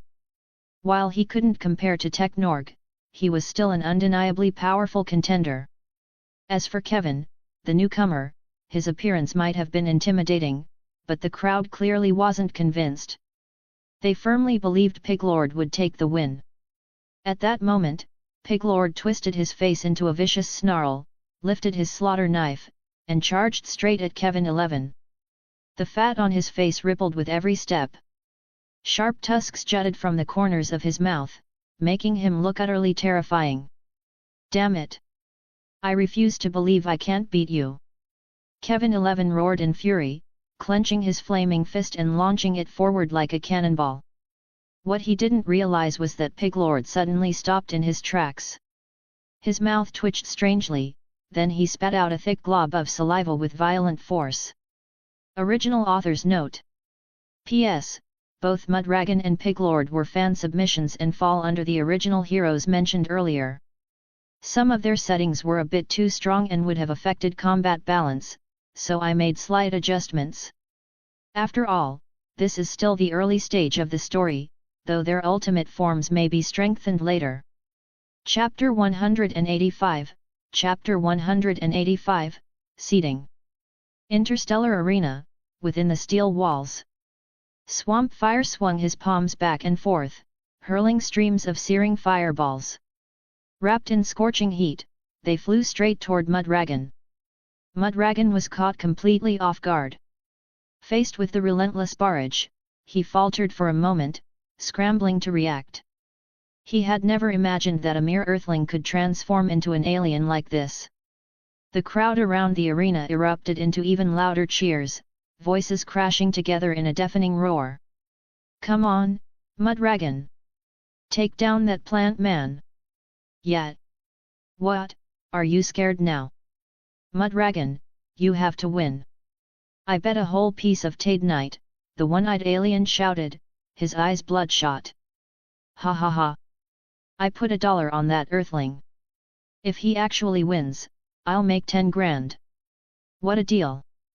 In the stands, some spectators were crushed with despair, while others were already celebrating. Everyone around the arena was fully focused, eyes locked on the fight, unwilling to miss a single moment of the spectacle. Hearing the shouts from the crowd, Mudragon let out a furious roar, murderous intent surging through him. He couldn't lose. Absolutely not. He was the undefeated champion of this place. If he lost to a puny earthling, where would his pride go? "I will not lose to you, Methanosian." Mudragon opened his massive jaws and released a hoarse hiss. Then he drove his tail deep into the ground, wildly releasing thick bodily fluid. Gurgle. As the fluid seeped in, the entire arena floor began to soften, turning into a sticky, muddy mass caught between solid and liquid. A hint of surprise flashed through Swamp Fire's eyes as he looked down at the spongy stone beneath his feet. He hadn't expected his opponent to possess such an ability. He tried to pull his right leg free, but the softened stone slurry clung to him like glue, making it nearly impossible to move. Mudragon burst into laughter. "Ha! Didn't see that coming, did you? This is a unique ability of our Ormiron people. We can soften rock and soil, creating a swamp domain. In this domain, I move freely. Other aliens? Not so lucky." In truth, Mudragon felt a bit relieved. He was glad the arena floor was made of concrete. If it were steel like the surrounding walls, he wouldn't be able to control it nearly as well. After all, steel was far harder to soften than rock or soil. "Is that so? A pretty impressive ability," Swamp Fire said with a faint smile. "Too bad it'll be mine soon enough." As his words fell, Swamp Fire slammed both palms downward, releasing blazing flames that scorched the stone slurry beneath him. The sticky, glue-like mass rapidly hardened under the intense swamp flames, losing its softness and viscosity. With a sharp pull, Swamp Fire shattered the solidified sludge and stepped free, calm and unhurried. Mudragon snorted, clearly not surprised. "Don't think breathing fire is enough to beat me." With that, Mudragon leapt forward and plunged straight into the sludge. Mud splashed into the air as he vanished from sight. Within the swamp domain, Mudragon could move as freely as a fish in water. His speed soared, and even his combat strength was enhanced. The softened rock, soaked with his bodily fluid, became incredibly viscous, a deadly trap that severely restricted his enemy's movements. Feeling vibrations rumble up from beneath the ground, Swamp Fire's expression tightened as his mind raced. There was no denying it. Mudragon's ability was formidable. He could create a domain of his own, turning the battlefield itself into his ally. Fighting him on the ground meant limited visibility and constant danger from the controlling slime. One wrong step could drag you under, ending with Mudragon's claws closing in. At that moment, every spectator stared wide-eyed, fixated on the battlefield. "It's over. Mudragon's using his trump card. That plant guy is done for. Yeah, that's his signature move. Who knows how many opponents he's beaten with it. Ha ha ha. Go, Mudragon. Kill that fire-spitting stinky tree, and I'll win my Tadenite." The one-eyed alien looked almost deranged, already seeing Mudragon's victory play out before him. What a waste, my dollar! The small alien sighed softly. The outcome is still uncertain, Swampfire said calmly. As soon as the words left his mouth, he extended his palm. Several seeds appeared in his hand, which he scattered in front of him. The emerald green seeds sank straight into the stone slurry. Boom! In the next instant, several thick green vines burst from the ground, twisting and coiling around each other like soaring green dragons as they shot skyward, dominating the center of the arena. This was one of Swampfire's abilities, sowing vines. Suddenly, a powerful vibration surged up from beneath his feet. Swampfire didn't hesitate. He leapt toward the towering vines, his movements swift and fluid, landing lightly atop them. Almost at the same moment, a sharp claw burst from the spot where Swampfire had been standing, tearing through the stone slurry with terrifying force. Swampfire had dodged just in time, narrowly avoiding Mudragon's attack. The strike missed. Mudragon immediately sank back into the ground, waiting for another opportunity. Swampfire's tall, slender figure stood atop the vines, his eyes glinting as his thoughts shifted. Recalling how he had solidified the stone slurry with flames earlier, a faint smile slowly crept onto his face. If fire could harden the slurry, then I'll seal you underground. Swampfire went all out. He raised his dark green palm, unleashing two blazing streams of flame that swept left and right, rapidly baking the slurry below as if scorching the surface of water. Oh my god, this is incredible! Using fire to counter Mudragon? That plant guy is insane. It's over, it's over. Mudragon's going to lose. Not necessarily. Mudragon won't just sit there and wait for death. He's got other tricks, someone argued. Under Swampfire's relentless flames, the stone slurry below hardened at an alarming speed, severely hindering Mudragon's movement and making every motion increasingly difficult. Feeling the rising heat from the surrounding slurry, Mudragon's heart sank. If this continued, defeat was inevitable. He hurriedly thrust his head out, bared his fangs, and spat a thick glob of mud that hurtled straight towards Swampfire's head. The mud, mixed with Mudragon's bodily fluids, would drastically restrict movement if it hit directly, making it extremely difficult to break free in a short time. Swampfire tossed out a fireball that collided with the mud midair, erupting in a violent explosion. Both forces cancelled each other out, bursting into scattered clumps of mud and swamp gas that drifted slowly back down. Unwilling to give up, Mudragon spat out several more globs in rapid succession, launching a furious barrage towards Swampfire. High above the ground, Swampfire held the absolute advantage. He showed no fear at all toward Mudragon's ground-based assault. With casual ease, he fired off several fireballs, effortlessly intercepting the attacks. Immediately after, he intensified his flames, wildly scorching the ground below. The softened stone slurry grew hotter and harder by the second. Mudragon was now nearly immobilized, racked with unbearable pain. He feared high temperatures. Fire-breathing aliens like Swampfire were his natural nemesis. Even so, despite suffering torment like a living hell, Mudragon gritted his teeth and remained underground, refusing to surface. Because the moment he emerged, Swampfire would deliver a fatal blow, and the battle would be over. Watching Mudragon stubbornly endure like a dead pig unafraid of boiling water, Swampfire's lips curved slightly. Got some backbone. But, if you won't come out, I'll personally drag you out. With a sweeping motion of his arm, Swampfire scattered emerald seeds, which fell precisely where Mudragon lay. Chapter 186, Chapter 186, Dragon Crocodile. In the next instant, thick vines burst from the ground, twisting and weaving together. Laden with immense force, they tore through the hardened mud and rose to stand tall in the center of the arena. Mudragon was left in a miserable state, suspended midair and bound tightly by countless vines. He struggled with all his might, but it was completely futile. Once separated from the ground, his combat strength dropped sharply. Mudragon tried to use his tail to soften the tough vines, but they wrapped around him even tighter, locking down his limbs and tail until he couldn't move at all. The battle is over.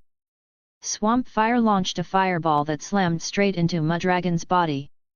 It exploded on impact, releasing an overwhelming wave of scorching heat.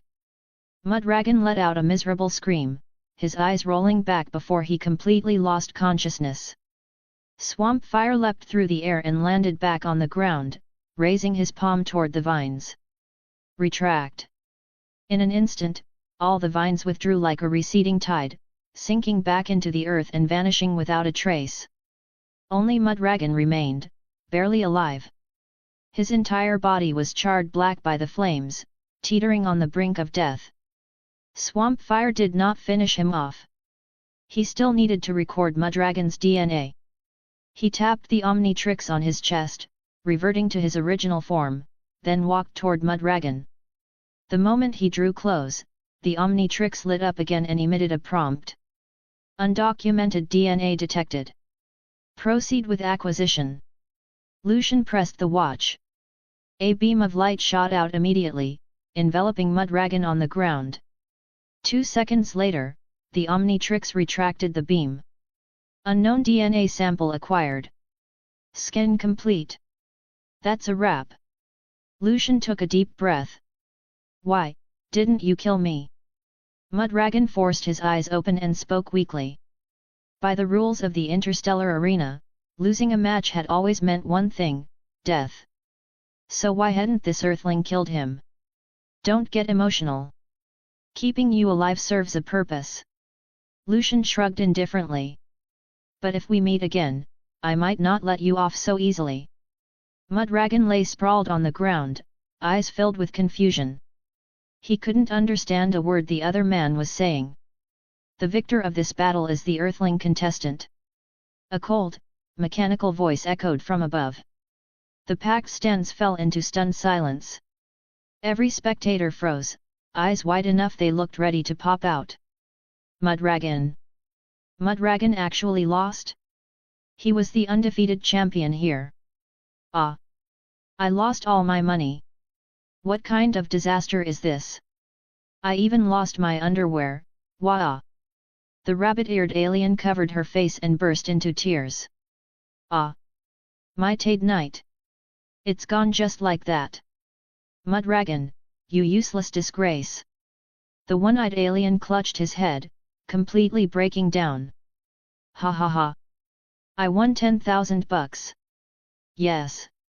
The tiny alien giggled, then shouted toward Lucian, thanks, Earthling. I'm betting on you again next time. Humph. If that Earthling ran into Technorg, would you still bet on him? Someone sneered. Well. The tiny alien's face turned pale as he stammered. Then. I'd just bet another $1. Gambling's just for fun, right? Whoosh. A crimson light flared beneath Lucian's feet, wrapping around him before he vanished. Meanwhile, Piglord raised his slaughter knife high, his long tongue hanging out as he panted heavily, chasing the fleeing Kevin like a madman. You freak! You're seriously disgusting! Kevin roared as he stopped running and turned to face Piglord head-on. This fat pig not only had terrifying defensive power, but his saliva was also poisonous. Once it made contact, it caused paralysis throughout the body. At first, Kevin hadn't realized it. He'd been sprayed in the face early on, and as the fight dragged on, his strength steadily drained away. Only then did he realize Piglord's drool was toxic. Heh, big monster, I'm going to kill you and turn you into my new toy, Piglord said with a wicked grin, disgusting saliva dripping from the corners of his mouth. Hope you don't break too easily. Shut up! You stupid pig, your mouth reeks. Shut it! Kevin was so furious his fists clenched with loud cracks. Crackle! In his rage, Kevin's left arm burst into roaring flames, like a rising fire dragon letting out a low growl. The terrifying heat made Piglord's expression change instantly, forcing him to stagger back 2 or 3 steps. He couldn't understand it at all. Why had the other man's flames suddenly grown so much stronger? Die! I'll turn you into a roasted suckling pig! Kevin's fury exploded, driving him into a frenzy.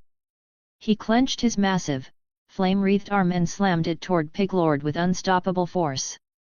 Meanwhile, Ben was locked in a grueling battle. Diamond Head's expression was grim as he stared intently at the dragon crocodile standing opposite him. It was a massive humanoid crocodile with traits of a Western dragon. Its huge frame was nearly on par with 4 arms. Thick dragon scales covered its entire body, gleaming with golden light and granting it tremendous defensive power. Its claws were especially sharp, capable of ripping through steel walls and leaving behind terrifying gouges. If Diamond Head weren't durable enough, he would have been torn apart long ago. Humph!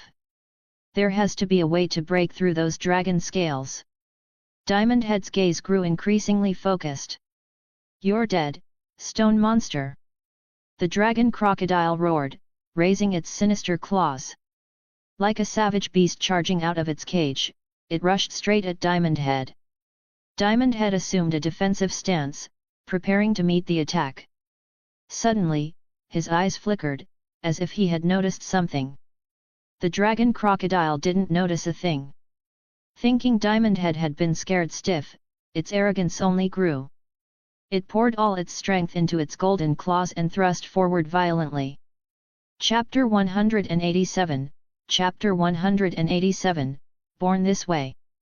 Diamond Head turned both hands into sharp spikes, bracing one arm to block the dragon crocodile's claw while driving the other spike forward, stabbing straight into its armpit.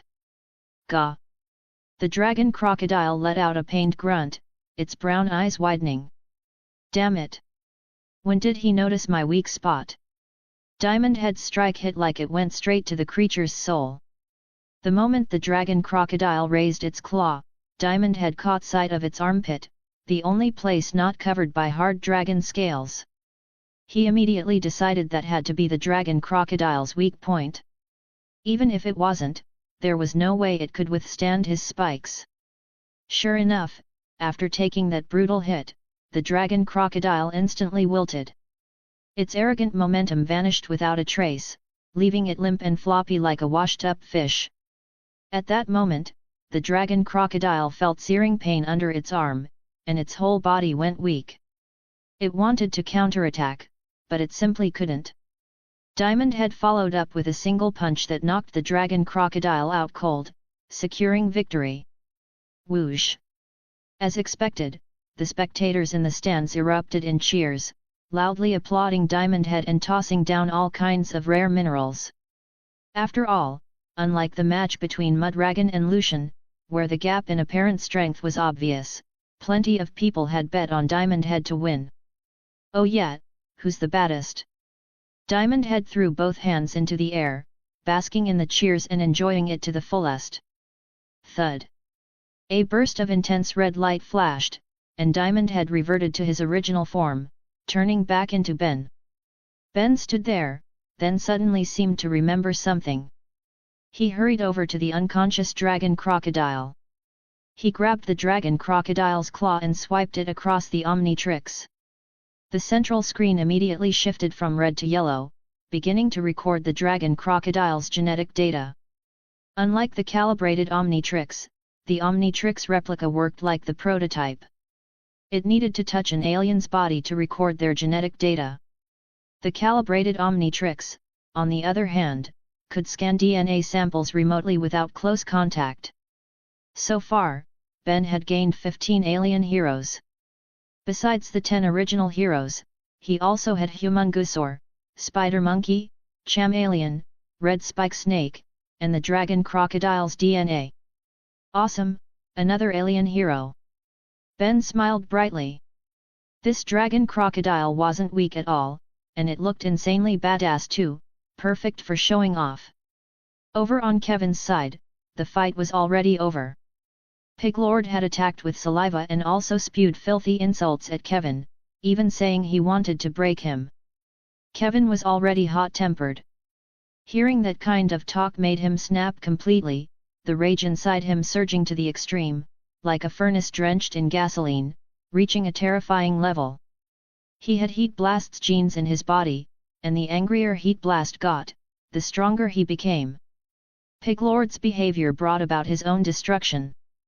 That freakish flame giant arm carried horrifying power.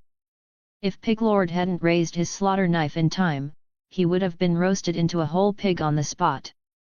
In the end, the slaughter knife blocking Kevin's flaming punch shattered, and Piglord's fat body was sent flying, slamming hard into the wall and falling unconscious on the spot.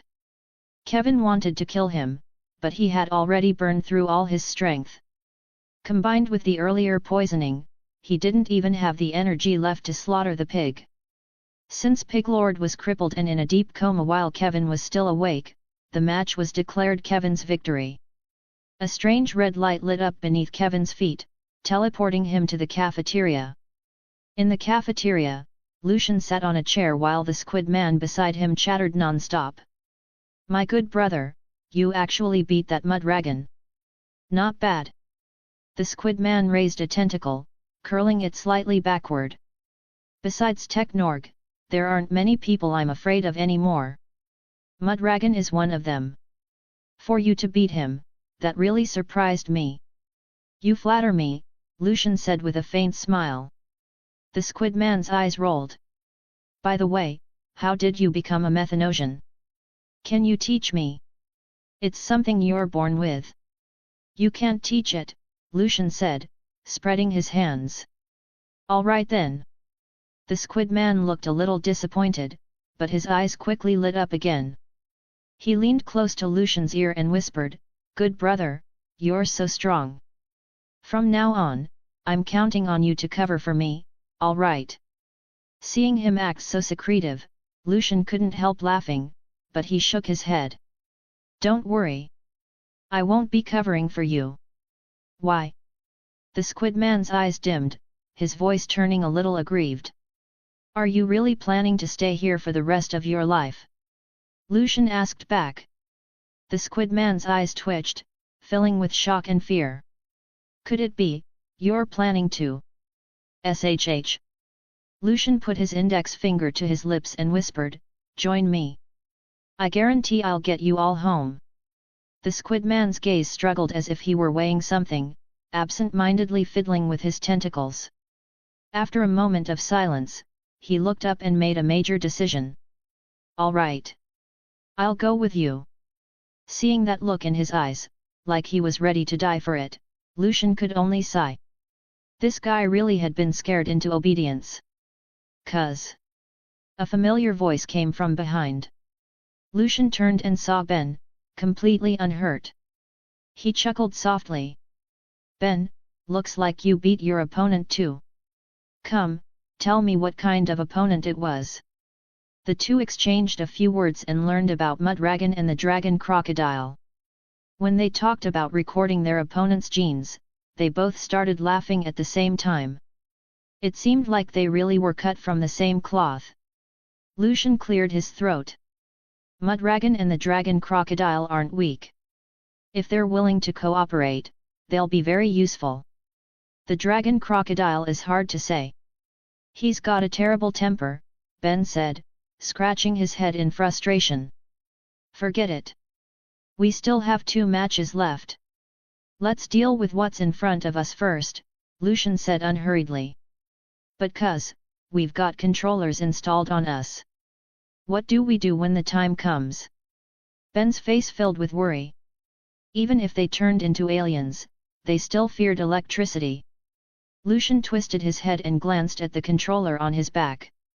"Don't worry about it. For now, we still need to record genes in the arena. To avoid raising suspicion, don't remove it yet." "Okay.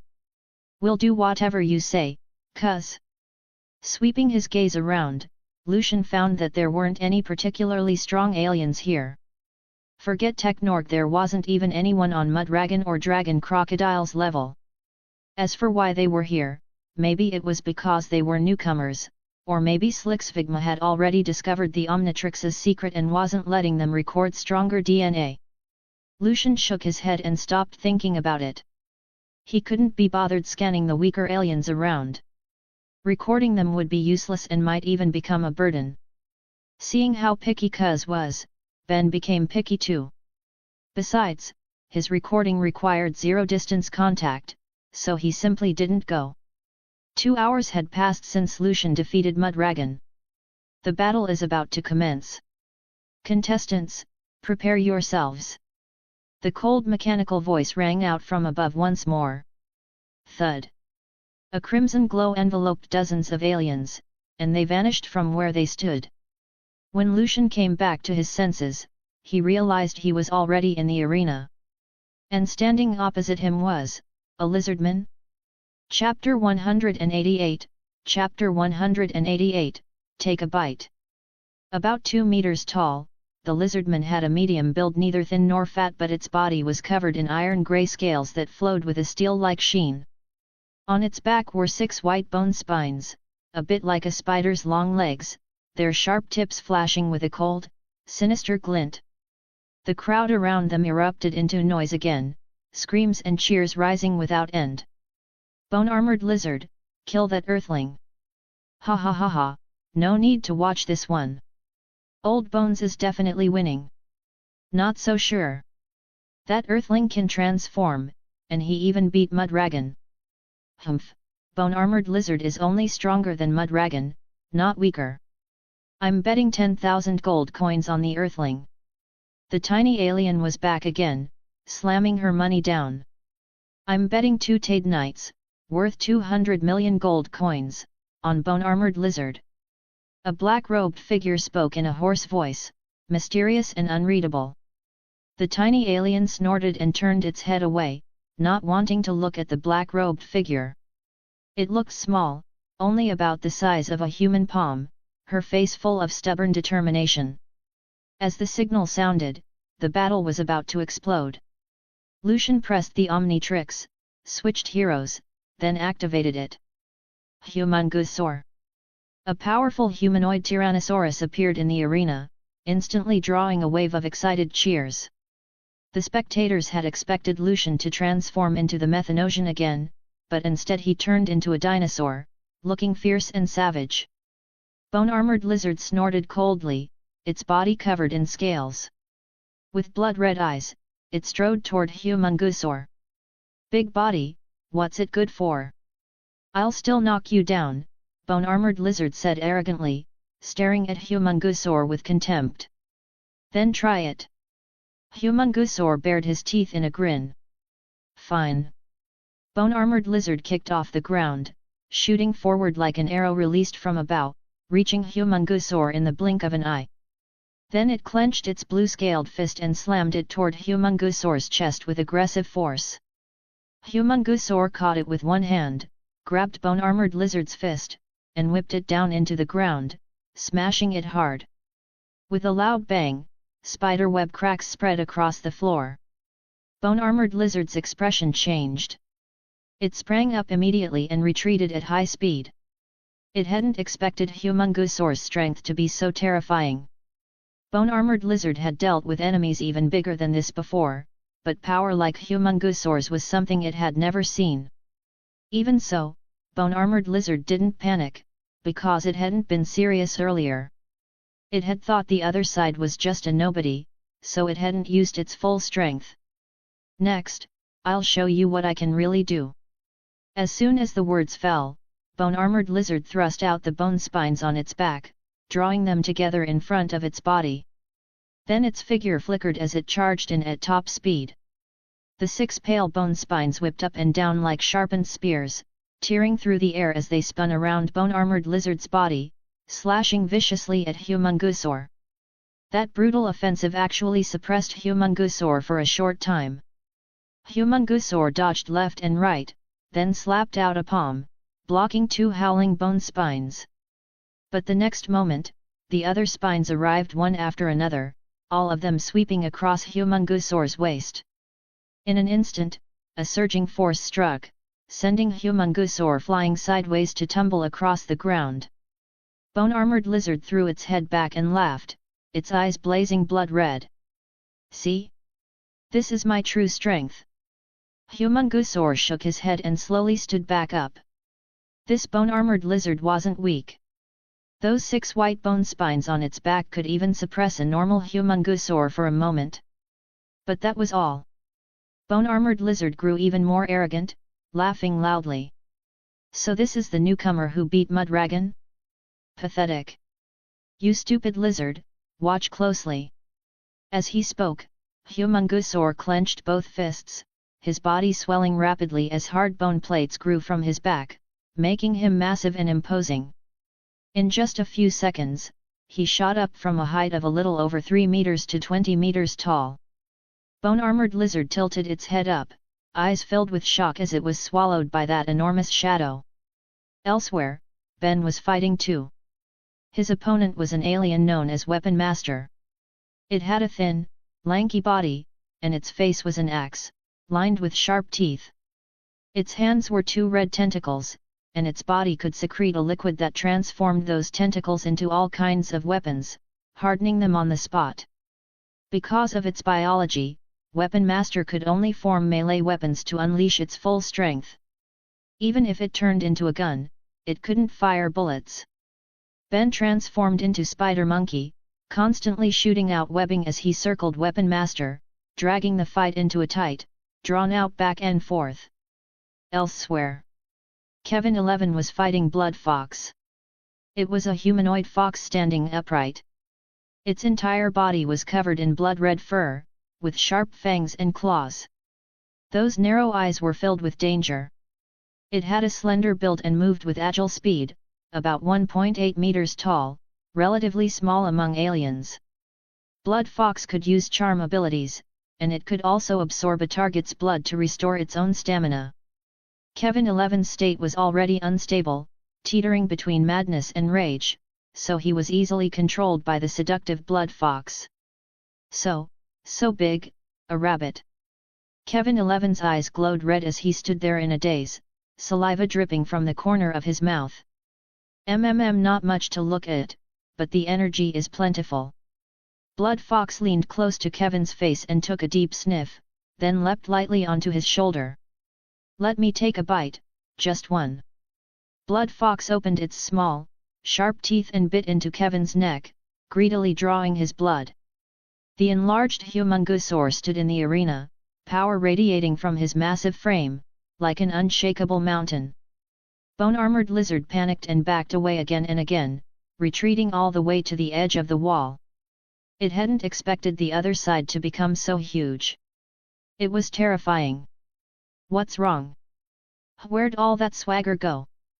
Humongousaur said with a nasty grin, extending a palm so huge it seemed to blot out the sky as it slapped straight down toward Bone-armored lizard.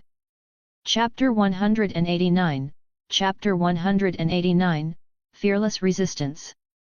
The enlarged Humongousaur had seen a huge boost in both strength and defense. On top of that, with the system's 10% defense boost, he was even more unstoppable. Bone-armored lizard was thrown into a scramble, waving its bone spines non-stop to block the attacks, but it was getting harder and harder to hold on. This guy. I didn't think he could get bigger. Bone-armored lizard's heart sank to rock bottom. Humongousaur clenched his fist. Like a small mountain, it crashed down with crushing force. Bone-armored lizard hurriedly thrust out its bone spines, bracing them overhead to block. Boom! The hard, dragon-like punch slammed into the 6 white bone spines, blasting out a violent shockwave that swept in every direction. By now, the floor under Bone-armored lizard had already collapsed, splitting into a dense web of cracks. He grit his teeth and held on, using the bone spines on his back to brace against Humongousaur's fist. But as the seconds dragged on, Bone-armored lizard began to tremble, a powerful sense of helplessness rising in his chest. In raw strength, he was completely outmatched by Humongousaur. Fearless resistance. Humongousaur roared and poured all his strength into it, hammering Bone-armored lizard straight into the ground like a nail, embedding him in the floor. Bone-armored lizard whipped his bone spines wildly, carving open the stone slabs around him. Moving at incredible speed, he tore himself free and retreated in a blur. The blue scales covering his body shimmered with a metallic sheen, granting bone-armored lizard powerful defense. Otherwise, that single hit just now would have ended the fight immediately. Bone-armored lizard lifted his head and stared up at Humongousaur like he was facing a giant, resolve flashing in his eyes. He clenched his claws so hard they bit into his palms and shouted, "I will never lose to you, you big dumb dinosaur." As soon as he spoke, bone-armored lizard kicked off the ground, instantly shattering the floor beneath his feet. Like a screaming cannonball, he shot forward and appeared right under Humongousaur. Die, die! Bone-armored lizard's 6 bone spines whipped frantically, stabbing again and again into Humongousaur's legs, but they only left a few white marks, failing to pierce even his outer skin. Humongousaur stretched out a palm as wide as a fan and slapped down. Boom! The bone-armored lizard, who had been so arrogant a moment ago, was instantly smacked flat onto the ground, kicking up a huge cloud of dust that billowed up and filled the air. The victor of this match is the Earthling contestant. A cold, emotionless voice echoed from above. For a brief moment, the spectators in the stands were stunned. Then realization hit, and the entire arena exploded with deafening cheers and piercing screams, the noise surging like a tidal wave. Oh my god, bone-armored lizard actually lost. That dragon guy is insane. That was way too strong. I've never seen an alien that powerful. This Earthling is unbelievable. First Mudragon, now bone-armored lizard. Technorg's position isn't safe anymore. Oh yeah, I won again. Earthling, you're amazing. I love you so much. The tiny alien was completely ecstatic. Ha ha ha ha. I just bet 10,000 gold coins. With the odds, that's 100 million gold coins. A full 100 million gold coins. She wouldn't have to worry about money for the rest of her life. When she returned home, she could finally hold her head high. All those relatives and neighbors who had looked down on her would have to bow before her, their faces thoroughly slapped. And more than that, she could eat all kinds of delicious food, buy tons of clothes, and even hire a few handsome little alien models to pamper herself properly. As she imagined it all, tears of joy uncontrollably trickled from the corner of her mouth. Of course, where there was joy, there was also despair. The black-robed figure who had earlier bet 2 Tadenites on bone-armored lizard, worth a staggering 200 million gold coins, had just lost everything. Ah! I'm going crazy! Bone-armored lizard, you useless piece of trash! On the verge of collapse, the black-robed man threw down the 2 Tadenites and fled the area, crying as he went. Humongousaur rapidly shrank back to his normal size and tapped the Omnitrix on his chest. With a dull thud, Humongousaur reverted to Lucian's original form.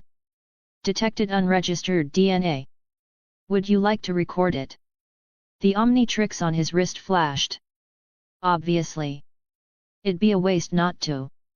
Lucian pressed the Omnitrix and began scanning bone-armored lizard's body to record the DNA sample. The scan finished quickly, and Lucian was immediately teleported away.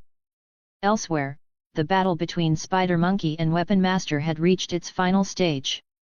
Relying on incredible mobility, Spider Monkey constantly wore down his opponent's stamina, occasionally binding him with sticky webs. At first, Weapon Master held the advantage.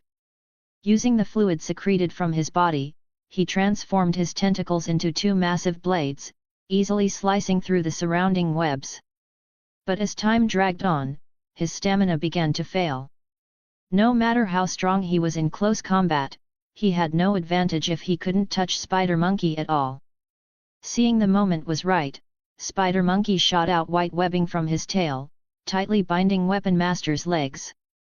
He then leapt down from the wall, using the momentum of the fall to deliver a brutal kick straight to Weapon Master's head, knocking him out instantly. The winner of this match was Spider Monkey. Elsewhere in the arena, Kevin 11 had been completely bewitched by Blood Fox, his blood nearly drained dry. At the brink of life and death, the grey matter gene within him automatically awakened, forcibly surging into his mind. His instinct to survive gave him back a sliver of clarity, He had less than 10 seconds. But for Kevin, that was enough. The moment he regained awareness, Kevin 11 grabbed Blood Fox by the legs and hurled her straight out of the arena, crushing several unlucky spectators on the way down. The winner of this match was Kevin 11. After the fight, Kevin collapsed onto the ground, gasping for breath. Blood Fox had drained a massive amount of his energy earlier, nearly leaving him empty. He needed time to rest before he could recover. Soon after, a strange red light flared up and teleported him back to the cafeteria. Back in the cafeteria, Lucian was immediately surrounded by a crowd of aliens, all staring at him in disbelief. "Earthling, you actually defeated Bone-Armored Lizard. Unbelievable.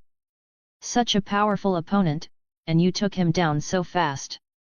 The last time I ran into Bone-Armored Lizard, I almost got beaten to death. I was lucky to only lose 3 legs. Terrifying, absolutely terrifying.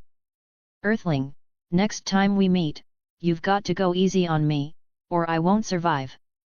The cafeteria was packed with aliens, all of them stunned by Bone-Armored Lizard's defeat. Inside the control room, a tall, slender figure stood with hands clasped behind his back, bathed in eerie red light. These 3 Earthborn beings are all far stronger than expected. In that case, there's no need to drag this out. We'll end the assessment early and send you straight into the final battle. A cold glint flashed through Slicksfigma's eyes. Chapter 190, Chapter 190, Champions Through the Ages. 2 hours later, Lucian and the others were once again teleported before Slicksfigma. Around them stood 50 warrior robots. Their bodies were entirely crimson, laser blades gripped tightly in their hands, feet planted atop hovering spheres. They remained perfectly still as they guarded the control room. "What did you summon us for this time?" Lucian asked calmly. Slicksfigma stood with his hands clasped behind his back, shrouded in a hazy red glow that made his figure hard to discern. His hoarse voice echoed through the room.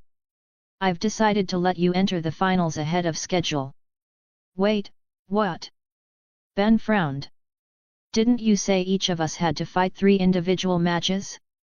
We still have 1 left." Kevin let out a cold snort and stared straight at Slicksfigma. "You sneaky coward! You'd better send me back right now, or I'll tear this junk heap of a ship apart." At his words, a nearby robot immediately pressed a button on its blade handle. Zzzzz. A powerful electric current burst from the control device on Kevin's back, crackling around his body. "Ah!" Kevin screamed as his momentum collapsed. He dropped to the ground, twitching. Slicksfigma chuckled softly and turned his gaze to Ben. "Originally, there were 3 matches. But your performance has been excellent, so I changed my mind." "Fine," Ben said. "Then who are we up against?" "You'll know soon enough." Slicksfigma's smile turned eerie. "But before that, I have a little gift for you." As soon as he finished speaking, 2 robots stepped forward, each holding silver shackles. They fastened them around the left ankles of the 3, linking them together. 3 silver restraints were connected by a blue laser chain, as if binding their fates into one. "What the hell is this thing?" Kevin snarled, his face twisted with rage. Lucian lowered his gaze to the laser chain at his feet and said nothing. "These are death shackles," Slicksfigma said slowly, his voice hollow and distant. "If any one of you dies, the others will die as well. So behave, and cooperate." His eyes could see everything aboard the ship. The conflict between Ben Tennyson and Kevin was obvious to him. To force the 2 to work together, Slicksfigma had deliberately resorted to this method, using the death shackles to eliminate any chance of betrayal. Of course, the shackles also made the matches far more entertaining. More excitement meant happier audiences and greater profits. Enough talk. The battle is about to begin. Prepare yourselves. With a casual wave of his hand, several streaks of crimson light ignited beneath their feet, instantly transporting them away. The golden arena stretched endlessly before them. Every spectator aboard the ship had gathered here, their deafening shouts crashing together without pause. The arena's walls and floor were entirely cast from gold, an extravagantly expensive structure built solely for the finals. Over the years, countless champions had been born here. Each one was a monster among monsters, soaked in blood, survivors who had clawed their way out of mountains of corpses. A blood-red glow flared as Lucian and the other two were delivered onto the arena floor. Ladies and gentlemen, the annual Soul Snatcher Finals are finally here. This match will determine the MVP and crown our new champion. This time, the announcer was no longer a robot. Instead, a tall female rabbit-eared alien stepped forward, her pleasant voice instantly igniting the crowd's excitement. Thunderous cheers rolled through the arena, echoing across the entire Soul Snatcher cruiser. The rabbit-eared woman smiled, her fluffy ears twitching lightly as she continued, "First, let's give a warm welcome to our 3 challengers from Earth. Today, they will face the previous 3 champions." The crowd exploded. Cheers erupted like a pot boiling over, countless arms waving in the air as they shouted for Lucian and his team. To ensure fairness, this match will use a 3v3 format. Opposing the Earth challengers are the top 3 former champions of the Soul Snatching Arena. Let's give them a warm welcome as they take the stage. The rabbit-eared woman raised her voice enthusiastically. Her tall, slender legs were wrapped in white stockings, showing off an unmistakable allure. Of course, Lucian had no interest in any of that. The top 3 former champions. Lucian frowned. He knew the current champion was Technorg, but who were the other 2? Anyone who could reach the level of champion was no ordinary opponent. Their strength couldn't be underestimated, and caution was necessary. "Ben, be careful out there. Don't take them lightly," Lucian said calmly. "Relax, cuz. I won't underestimate them," Ben replied. Even as he said that, he was already thinking to himself, the hero's about to make his entrance. Time to beat up some weirdos. Kevin let out a cold laugh. "Humph. Just a bunch of losers. I'm not scared of them." Lucian felt a vein throb at his temple. He shook his head and sighed. He knew this was exactly how it would go. As expected, when it really mattered, he'd have to carry things himself. First to enter the arena is our reigning champion, Technorg. The rabbit-eared alien held the microphone, her voice clear and melodious, as sweet as a nightingale's song. Thud. Thud. Heavy footsteps echoed from the iron gate on the opposite side, growing closer and closer, shaking the ground with every step. Technorg emerged, massive and imposing. His golden eyes gleamed with a savage, violent light. His left arm was fitted with a terrifying flail, its surface stained with dark, dried blood. No one knew how many aliens had fallen beneath it. The instant Technorg appeared, the crowd erupted, excitement detonating like a lit powder keg. Next up, please welcome the previous champion, Blood Shadow Tiger. As the rabbit-eared beauty finished speaking, a towering humanoid tiger beast slowly walked out and stopped beside Technorg. Lucian narrowed his eyes and studied him closely. Blood Shadow Tiger had a kingly marking on his forehead. His entire body was covered in blood-red fur, his build extremely robust. His chest bulged powerfully, his muscles sharply defined, standing nearly as tall as Wrath. Unlike Wrath, however, he wore no knuckle weapons on his hands. His silver pupils were calm and emotionless, like an ancient well. Yet the dense aura of bloodshed surrounding him was unmistakable. Lucian could tell at once that this one had killed more than his share of aliens. Kevin's expression changed instantly. His face darkened as he clenched his fists.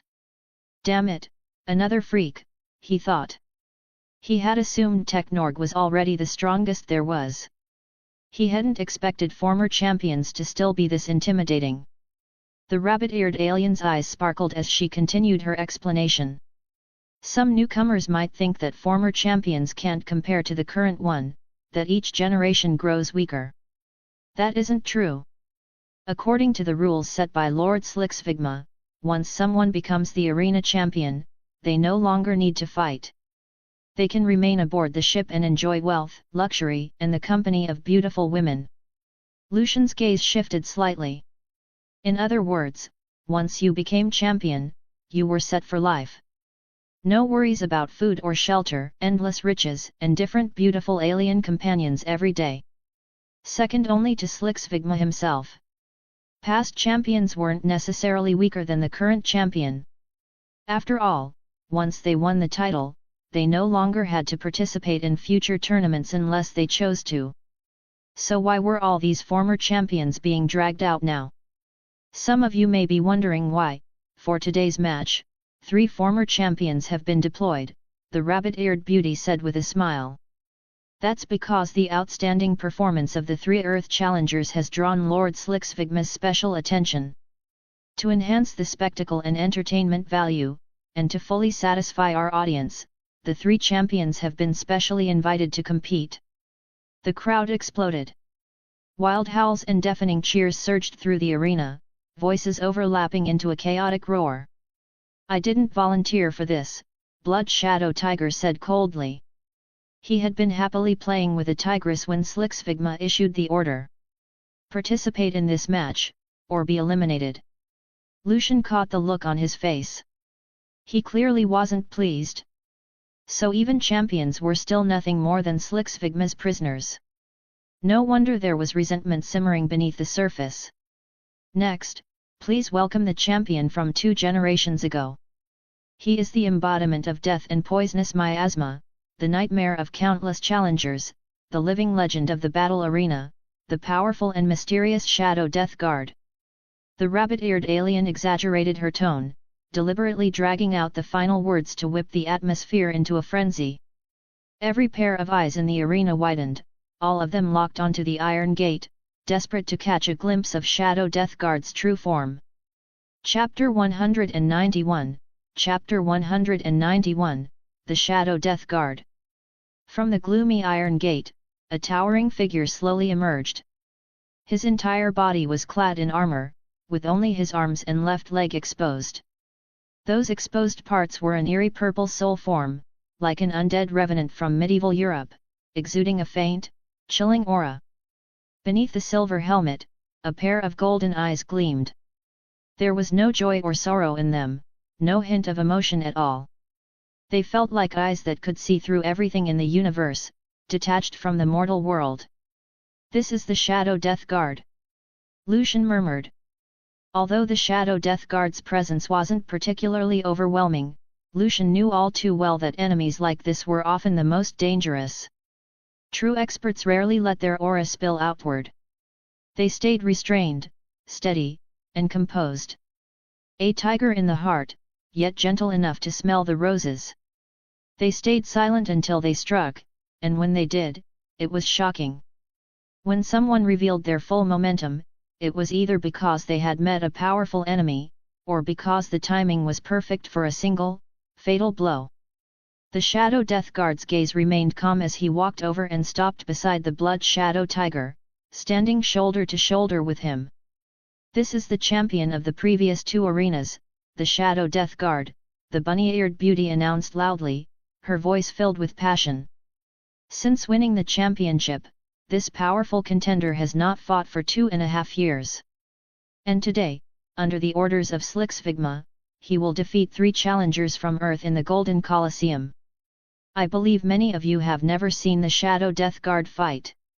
That includes me as well. After all, I've only been here for less than 2 years. The bunny-eared beauty flashed a crafty smile, revealing her white teeth. All right, no more chatter. Whether the Shadow Death Guard can defeat his opponents, let's wait and see. Crash! The entire audience aboard the mega cruiser, including other competitors, had gathered here. Cheers and screams erupted wildly, their excitement surging and blood boiling. 3 former champions joining forces at the same time was something that had never happened before. Such powerful figures working together, all to deal with challengers from Earth? Some spectators began to speculate that these Earthlings, who looked rather ordinary, must have real skill. Otherwise, Shigekuni wouldn't have arranged things this way. The Shadow Death Guard swept his gaze across the three opponents and spoke slowly in a hoarse voice. Just these few weak creatures. Is there really a need for such a spectacle? 2 frail earthlings and 1 ugly freak. Wouldn't Technorg be enough to handle them? Why did Shigekuni insist on sending him as well? The Shadow Death Guard couldn't understand it.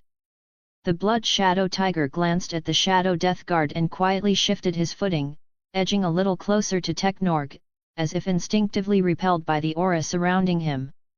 Technorg scratched his head and leaned slightly to the left, forcibly squeezing the Blood Shadow Tiger back. The Blood Shadow Tiger was about to flare up when he suddenly noticed the Shadow Death Guard watching him. He immediately took a deep breath and said, "All right. I trust you've both received that guy's orders too. He wants us to defeat those 3 earthlings, so we'll do exactly that.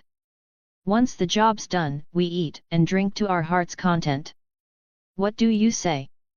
He shook his head as he spoke, glancing at both sides. "I'm fine with it," Technorg said, shaking his head. The Blood Shadow Tiger turned to the Shadow Death Guard, waiting for his answer. The silver helmet concealed the Shadow Death Guard's face completely. Only those golden eyes were visible, flickering faintly. "So? What's your take?" the Blood Shadow Tiger leaned in and asked quietly. The Shadow Death Guard's eyes flashed. He pushed the Blood Shadow Tiger aside and spoke a single word. "Fine. Good. Then let's join forces and take down those 3 enemies." The Blood Shadow Tiger finally relaxed, flames igniting in his eyes. On the hovering platform, the tall and elegant rabbit-eared alien held a microphone and announced solemnly, "I now declare the battle officially begun." Boom! 2 flashes of green light burst forth, and Ben and Lucian vanished. In their place stood 4 Arms and Big Chill. 4 Arms towered over 3 meters tall, with 4 arms and 4 eyes. His blood-red skin was covered in bulging muscle, and he wore a white top and black boxing gloves. A wild, brutal aura radiated from him. Big Chill was entirely ice blue, with wings spread from his back. His build was slender, and his golden eyes gleamed. With every breath, freezing air spilled out around him. Kevin snorted, clearly disdainful of their transformations. He didn't need that kind of power. "The next champion will still be me." Technorg roared and charged first, lifting his massive flail and smashing it down toward Kevin. "Freak! Let me teach you how to show some respect." Kevin 11 transformed one hand into a blade while flames ignited in the other, charging straight at Technorg. The 2 collided like moving heavy tanks. Every blow landed solidly, releasing terrifying force. Meanwhile, the Blood Shadow Tiger locked onto Ben, now in the form of 4 arms. With a long roar, the Blood Shadow Tiger flexed every muscle in his body until they crackled. In an instant, he became a crimson blur, slamming toward 4 arms at extreme speed. The king mark on his forehead, combined with his violent aura, made him look utterly domineering, like a ferocious ancient beast that inspired fear. "Come on! This hero isn't scared of you!" 4 Arms shouted. Refusing to back down, he clenched his hardened fists and met the Blood Shadow Tiger head-on. Bang! Bang! The moment they clashed, 4 Arms grabbed hold of the Blood Shadow Tiger's fist and braced himself, stopping the attack cold. Roar! The Blood Shadow Tiger was savage to the core. His explosive muscles bulged as he poured all his strength forward, pushing relentlessly. In an instant, a tremendous force surged through his fist, forcing 4 Arms to slide backward. "Tetramand, is that all you've got? Go home and drink some milk," the Blood Shadow Tiger mocked, contempt blazing in his eyes. 4 Arms gritted his teeth. Then, as if something clicked, a grin spread across his face. "Here you go." As the words fell, he thrust out his other 2 arms, fists clenched, and smashed them brutally into the Blood Shadow Tiger's abdomen. On the other side of the arena, Big Chill was engaged with the Shadow Death Guard. Unlike the other two battles, the Shadow Death Guard hadn't moved an inch since the fight began, as though he had no intention of attacking. Or rather, he simply didn't think it was worth it. In his eyes, Blood Shadow Tiger and Technorg were more than enough to deal with these three weaklings. But Big Chill took the initiative and came straight for him.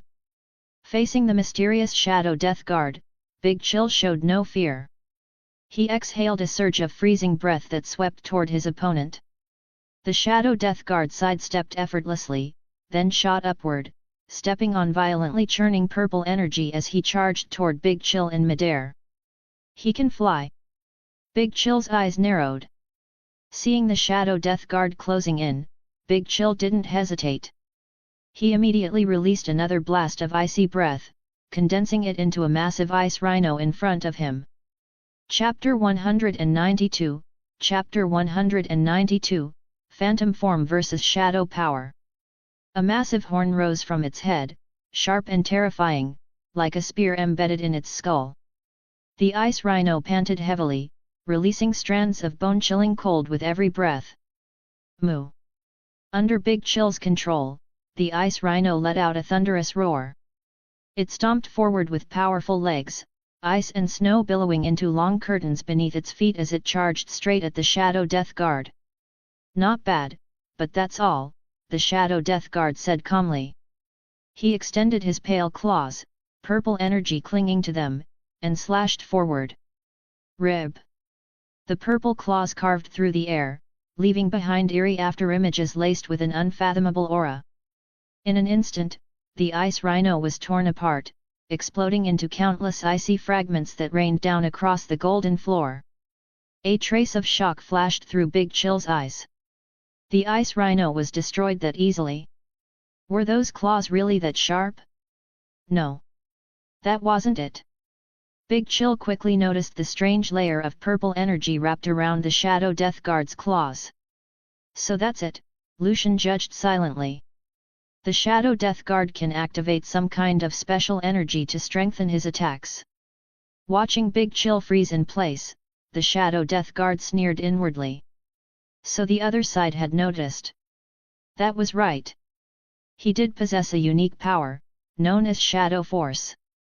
When infused into his claws, it drastically amplified his attack power and even allowed him to strike enemies hiding within alternate dimensions, making it nearly impossible to guard against. Of course, he wasn't foolish enough to explain his trump card like some novel villain. What he wanted was surprise, to catch his enemy completely off guard. Big Chill beat his wings, unleashing a surge of piercing cold that spread outward like a bizarre ice barrier, sweeping straight toward the Shadow Death Guard. The Shadow Death Guard responded the same way, swinging his claws and carving purple afterimages in front of him, shredding the freezing current apart piece by piece. With a low shout, he thrust his demonic claws forward. Purple flames surged beneath his feet as he charged with overwhelming momentum. His speed was astonishing. A streak of afterimage traced his path through the air, and in the blink of an eye, he was already in front of Big Chill. So fast! Big Chill instinctively activated his phantom form, leaving behind only a vague humanoid outline floating in midair. Though his shape was still visible, his true body had shifted into another dimension. Ordinary attacks shouldn't have been able to touch him at all. Feeling the distortion in space, the Shadow Death Guard paused briefly before his expression turned mocking. Ha! You think hiding in another dimension will save you? Dense purple flames erupted from his claws, radiating terrifying power. He slashed forward without hesitation, striking directly at Big Chill's phantom form. Rib! A purple claw shadow flashed past, slamming into Big Chill and forcibly tearing him out of the dimensional space. His true form reappeared as he was hurled downward, crashing violently onto the golden floor. Big Chill hit the ground hard, clutching his chest, his eyes filled with disbelief. This guy, he can actually hit my phantom form. The Shadow Death Guard dispelled the flames beneath his feet and landed nearby. He sneered coldly. Surprised? Your icy phantom means nothing to me. As he spoke, purple energy flowed along his arms. After a moment, it gradually receded back into his body, merging seamlessly with his purple soul form. It looks like the energy inside you is even more unusual than I thought. Not only does it hit hard, it can even break through an alternate dimension. Big Chill clutched his chest and slowly pushed himself back to his feet. So what? The Shadow Death Guard said coldly. Big Chill was already badly injured. There was no way he could win. You really think you've got this locked up? Big Chill smiled. The Shadow Death Guard nodded, his voice low. I've looked into you. You can transform into a Methanosian, and a Vaxasaurian too.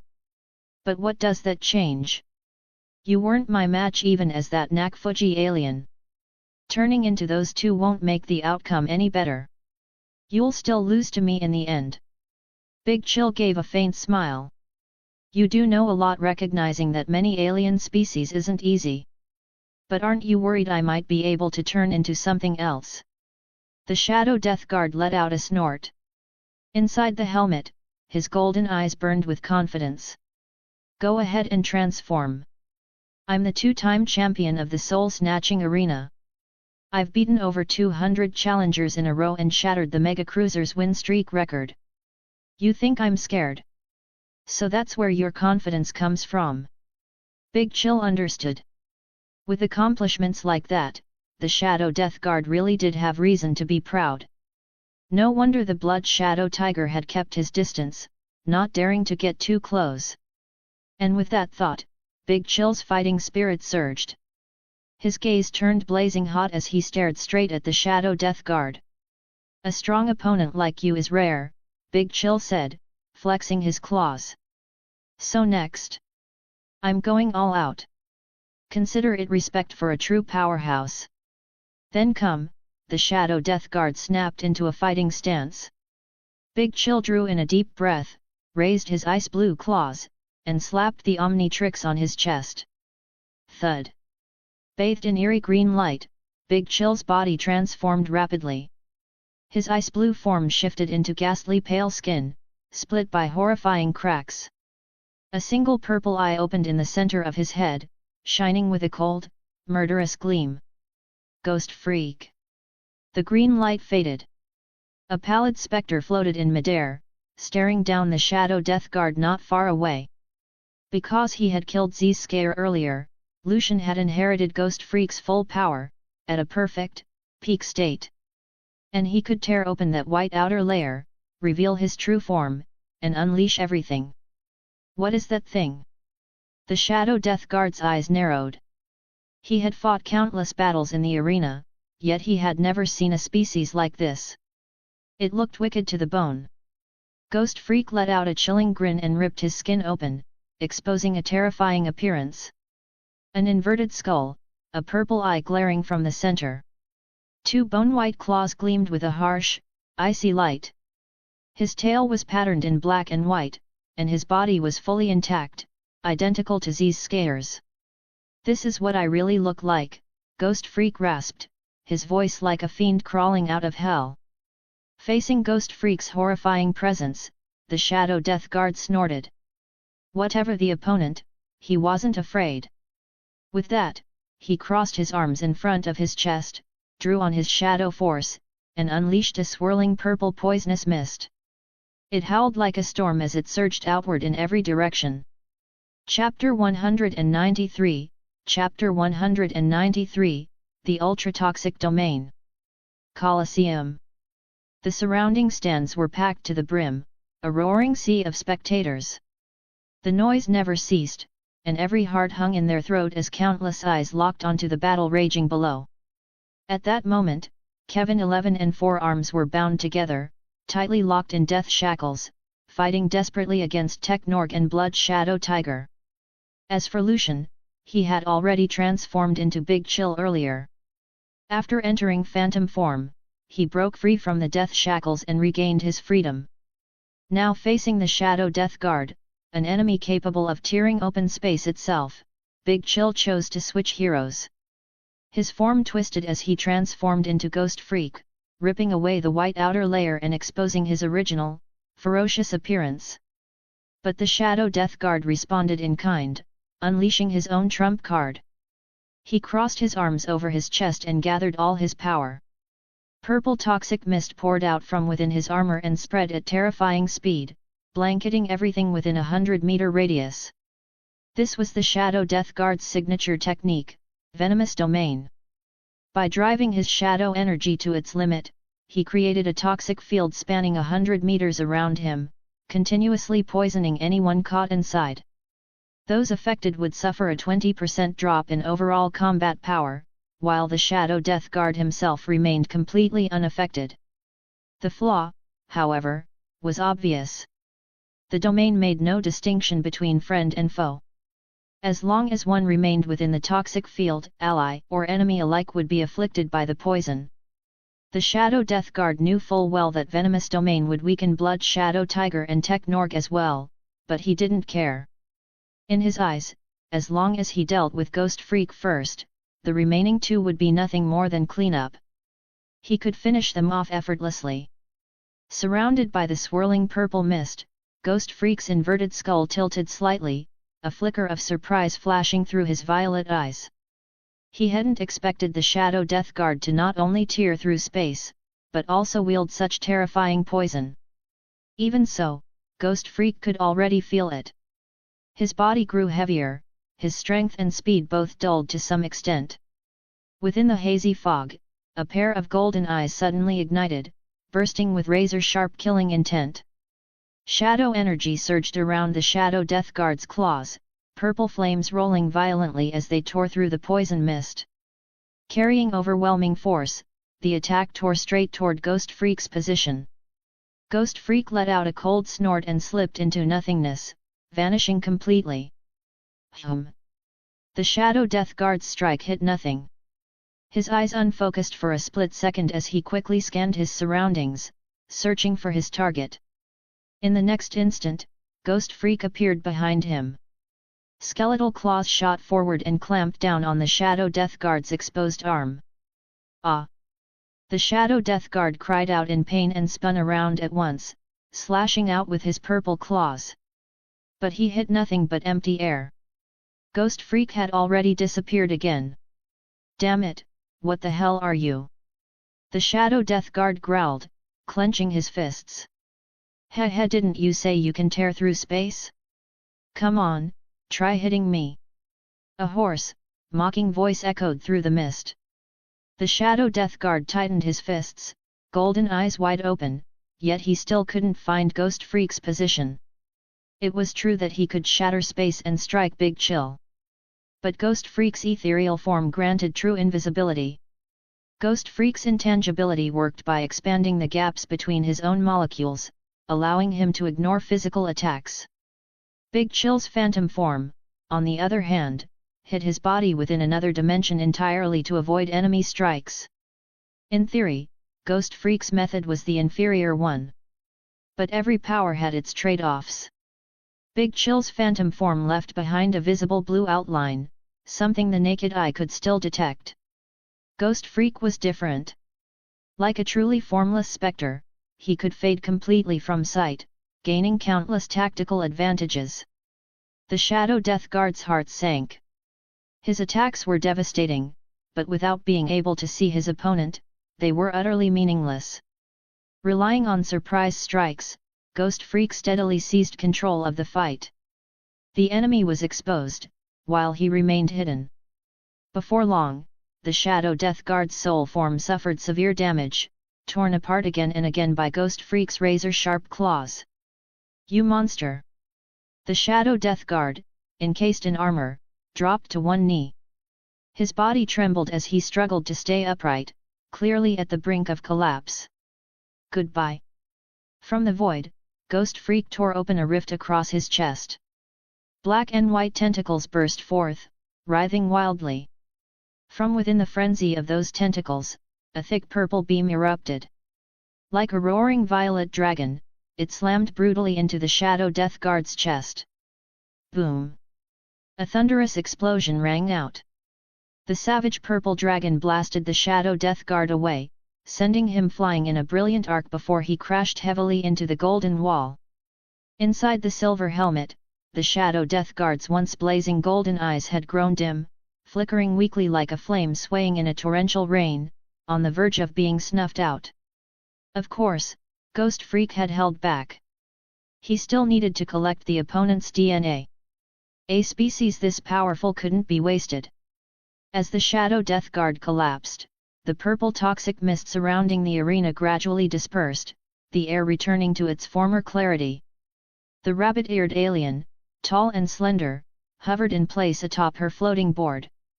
Her beautiful eyes were wide open, her cherry-red lips forming a perfect O-shock was written plainly across her face. This. I'm not seeing things, am I? The Shadow Death Guard contestant, actually fell. She shouted excitedly, her voice ringing through the arena. And the one who defeated him was an Earth contestant. That's incredible. The stands erupted into deafening cheers.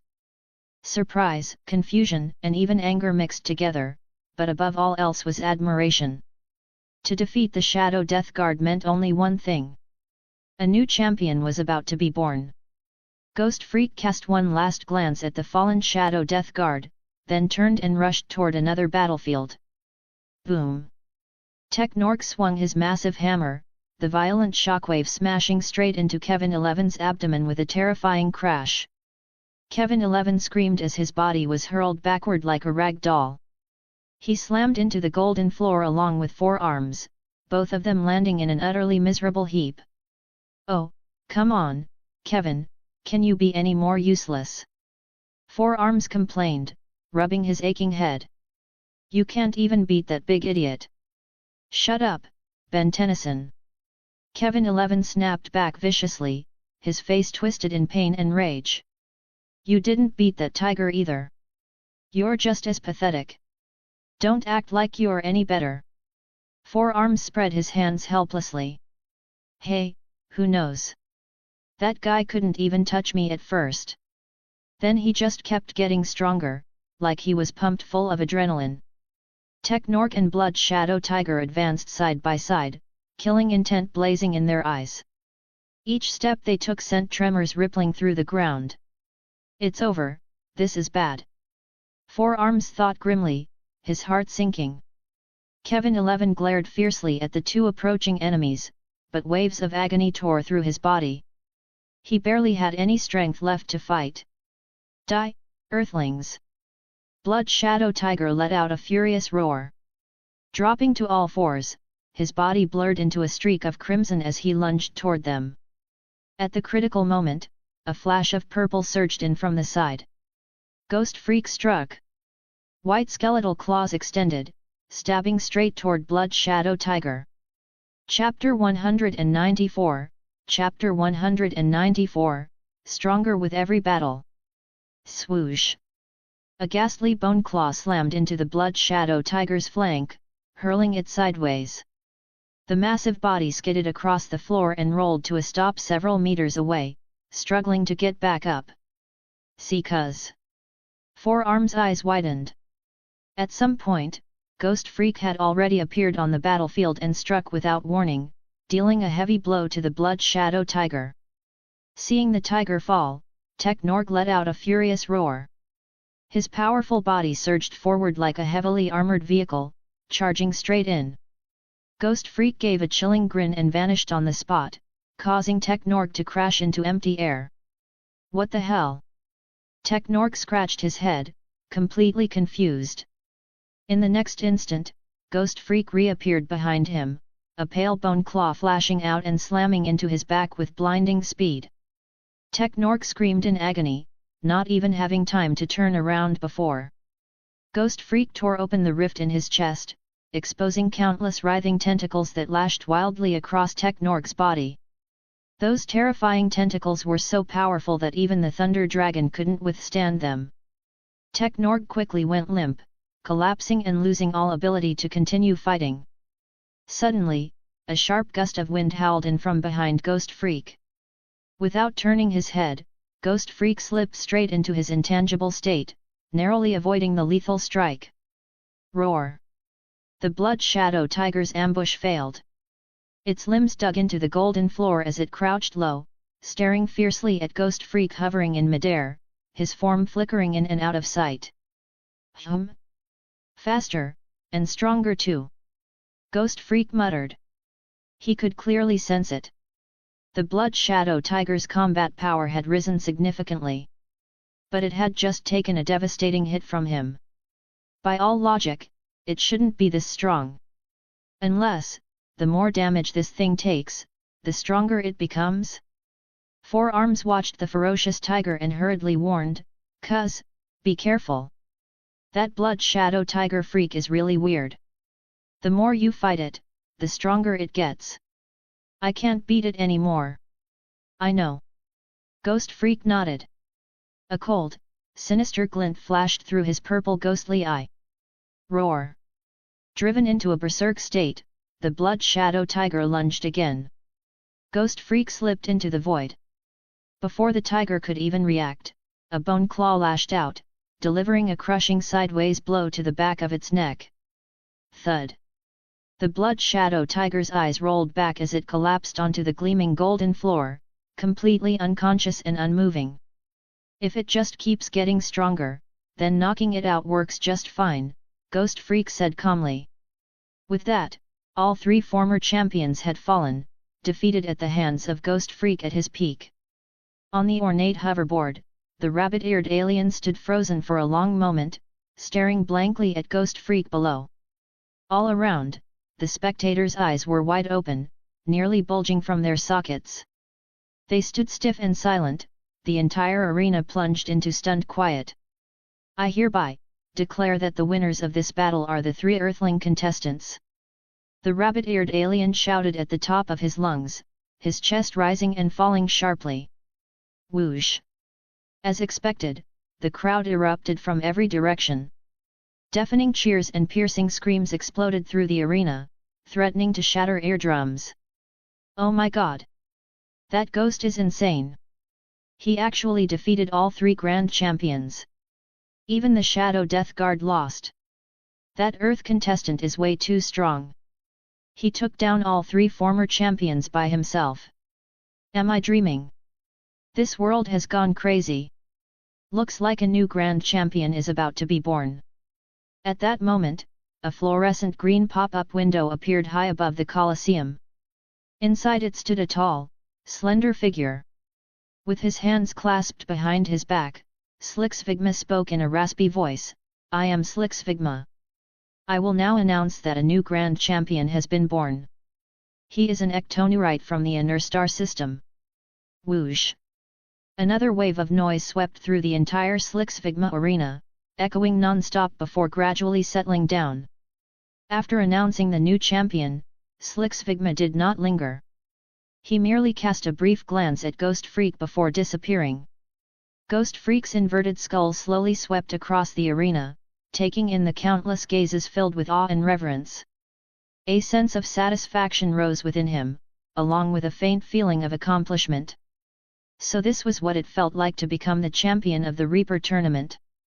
The rabbit-eared alien stood with her ears perked up, her long legs wrapped in white stockings that accentuated her allure. Her ruby-like eyes were locked onto Ghost Freak, filled with undisguised admiration and longing. If she could earn the favor of the grand champion, she would never have to worry about food or clothing again for the rest of her life. All she needed to do was serve the champion at his side. Ghost Freak let out a sinister grin, instantly draining the color from the rabbit-eared alien's face. She no longer dared to indulge in such fantasies. Just then, Kevin decided to stir up trouble again. He walked over to Technorg and planted his foot firmly on Technorg's chest, grinding down hard. "You pathetic loser! Weren't you acting all high and mighty just now? Come on, get up for me!" Technorg cried out in pain, his body completely limp, unable to resist at all. Four Arms couldn't bear to watch any longer. He rushed forward and shoved the enraged Kevin aside. "We've already won. There's no need to keep fighting like this." "What did you say, Ben Tennyson? Who do you think you are to challenge me?" Kevin snapped angrily, stepping forward to attack. Whoosh! A chilling presence suddenly appeared behind Kevin. His body stiffened as he slowly turned around. Ghost Freak showed no mercy. He tore open the fissure in his chest, black and white tentacles bursting forth. From their core erupted a roaring purple light dragon that slammed into Kevin, blasting him straight into the wall. Kevin crashed heavily against it and went completely still. "Ben, let's get to work," Ghost Freak said calmly. As he spoke, Ghost Freak tapped the Omnitrix on his chest and reverted back into Lucian's form. Lucian then walked up to the three grand champions one by one and began collecting their DNA data. The DNA of Technorg, Blood Shadow Tiger, and Shadow Death Guard. Each of them was a powerful alien and absolutely had to be added to the Omnitrix. Seeing his cousin scanning them, Ben immediately jogged over and used his Omnitrix replica to touch their bodies, copying their DNA as well. Before long, Lucian finished the process. Technorg possesses immense strength and extremely high defense. His left arm wields a hardened meteor hammer capable of inflicting devastating damage on enemies. Blood Shadow Tiger resembles a humanoid tiger, its body covered in blood-red fur, with a king-like marking on its forehead. Extremely powerful. Ability: the more severe its injuries, the stronger its combat power becomes. When it enters a berserk state, its sense of pain is greatly reduced. Shadow Death Guard, a Cleotogen alien clad in durable armor. Its true form is a humanoid purple soul entity. Ability: possesses a special power known as Shadow Force, which coats its white claws, allowing it to attack enemies hiding in alternate dimensions. Venomous Domain releases a purple toxic mist, forming a poisonous field within a 100-meter radius. All within the area suffer a 20% reduction in overall combat effectiveness. Drawback: it affects allies and enemies alike. After a long while, several crimson beams of light flared beneath everyone's feet, teleporting them away. Chapter 195, Chapter 195, VIP Room. Mega Cruiser Arena, VIP Lounge. An eerie red light flared across the floor, teleporting Lucian to this place. "Hey? Where are Ben and the others?" Lucian frowned in confusion. There was no sign of Ben or Kevin. It seemed he was the only one brought here. He slowly looked around. The room was spacious and brightly lit, spotless and orderly, lined with all kinds of training equipment. It was leagues better than the chaotic cafeteria. Crystal dining tables were piled high with delicacies from countless planets: dragon meat, death worms, charcoal-grilled demon serpents, deep-fried tentacles, and more, all releasing rich, mouth-watering aromas. Beside the tables stood a row of beauties. There were bunny-eared aliens in black stockings, cat-eared girls dressed in Lolita fashion, dragon beauties in blue and white sailor outfits, mature fox women in tight red dresses, and white-haired, red-eyed, doll-like girls. Around 40 or 50 in total, each with a completely different style. Lucian was completely stunned. What the hell is going on? Wait! Don't tell me this is the treatment for becoming the Grand Champion? Unlimited food, surrounded by all kinds of beauties. This was absurdly luxurious, practically the life of an emperor. For a brief moment, Lucian didn't even want to go back to Earth. Just give up, lie flat, and drown in this intoxicating life. The instant the thought surfaced, Lucian shook his head hard. He couldn't let himself sink into that kind of decadence. Staying here meant becoming nothing more than a puppet of Slixvigma. The former Grand Champions were proof enough of that. Suddenly, a three-dimensional hologram appeared in front of him. Slixvigma stood there as usual, hands clasped behind his back, staring at Lucian with a teasing gaze. "Greetings, my Grand Champion," Slixvigma said with a sinister smile. "You brought me here. What do you want?" Lucian asked calmly. Slixvigma raised both hands. "Isn't it obvious? This is a lavish gift I prepared to celebrate your victory as Grand Champion." "A lavish gift?" A hint of disdain flashed through Lucian's eyes. He went straight to the point. "Just say it. What do you actually want from me? There was no such thing as a free lunch. Even in outer space. As expected, you're still as sharp as ever, Earthling. Slixvigma sighed, then broke into laughter. What I want is very simple. I want you to swear eternal loyalty to me, just like Extinction Lord and the others. Of course, under normal circumstances, I won't give you any orders. Only in very special situations, or when my robots can't handle a problem and need you to intervene. As long as you obey me, I can seize for you the finest food, women, or rare treasures from any planet. How about it? That's a pretty good deal, isn't it? Lucian's eyes flickered as he put on an excited expression. Really? Any planet at all? Correct. Slixvigma replied confidently. Then what about Vilgax's planet? Slixvigma's eyes widened, nearly popping out. Realizing he'd overreacted, he quickly cleared his throat. Ahem, that one doesn't count. Pick anything else. Well, that's a shame. Lucian sighed. Then how about a Nerfeatos? That should be fine, right? Slixvigma staggered, almost losing his footing. Change it, pick another one. Why change it again? Are you even capable of this? Lucian asked. Change it again. Don't worry. Aside from those 2 planets, everything else is well within my grasp. Slixvigma straightened up, confidence returning. He refused to believe there was any planet other than Vilgax and Ghost Freak that he didn't dare provoke. Then, Lucian said suddenly, I want the queen of the celestial sapien race. No problem. Slixvigma started confidently, then froze mid-sentence. His expression turned strange, then outright terrified. What? The celestial sapiens? Are you trying to get me killed? Was this a joke? He was supposed to abduct someone from the celestial sapiens, and not just anyone, but their queen? Was this earthling truly clueless, or just pretending? But I just want this one. Didn't you say everything except the first 2 planets was fair game? Lucian put on an innocent look and continued. Please, Slixvigma, I only want the queen of the celestial sapien race. That should be a small matter for you, right? Just want it? A small matter? Shouldn't be hard? Listen to that. Is this even something a sane person would say? Slixvigma nearly crashed on the spot. Internal components spun at high speed, rapidly venting heat before he barely managed to stabilize. He turned his head, his expression grave as he reassessed this earthling.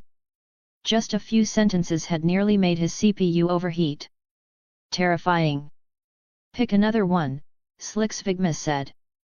Hey? Again. Lucian scratched his head. Then how about the planet of the Tetramand people? You can grab their princess and bring her over for me to take a look, right? All these questions were really just probing Slixvigma's bottom line. Which enemies he couldn't handle, which ones he could, all to piece together a rough answer. If Slixvigma truly was overwhelmingly powerful, then Lucian would have to plan his escape carefully. No mistakes allowed. One slip, and it would be total annihilation. On the other hand, if Slixvigma's strength was about the same as in the original story, then escaping wouldn't be difficult at all. Lucian had plenty of options. This entire exchange was meant to test Slixvigma's true capabilities. After a moment of thought, Slixvigma nodded slightly. Fine. I can capture the Tetramand princess for you. But, what do you want her for?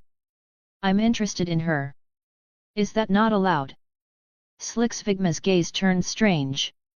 As far as I know, Tetramand females are far stronger than their males. With that small body of yours, can you handle it? What a joke! After finally cultivating a powerful grand champion, if he ended up getting crushed to death by a Tetramand princess, who would Slixvigma even complain to? Lucian's mouth twitched slightly. He hadn't expected Slixvigma to be this thoughtful. He waved his hand. Just go get her. Don't forget, I can transform. Only then did Shigekuni relax. True. Your transformed Vaxasaurian form is indeed extremely sturdy, and it can even grow to enormous size. If the two of you were to produce offspring, I wonder what they would look like. Lucian nearly got struck dumb. So even you don't know the result, Shigekuni? My database contains no recorded cases of Tetramand and Vaxasaurian pairings, Shigekuni replied, suddenly turning serious as if running rapid calculations. However, based on my projections, there is a high probability of producing a four-armed Tyrannosaurus-like humanoid. It would inherit tremendous strength and astonishing jumping ability, while discarding the weakness of clumsiness. Shigekuni muttered to himself, tilting his head as his CPU ran at full speed. Lucian wiped his forehead. He could practically hear the whirring of internal fans, loud and constant, like a desktop computer. Thinking about it more carefully, though, it all made sense. In the original story, Shigekuni was a robot to begin with. He was the core of the control room, overseeing everything aboard the ship and controlling all electronic systems.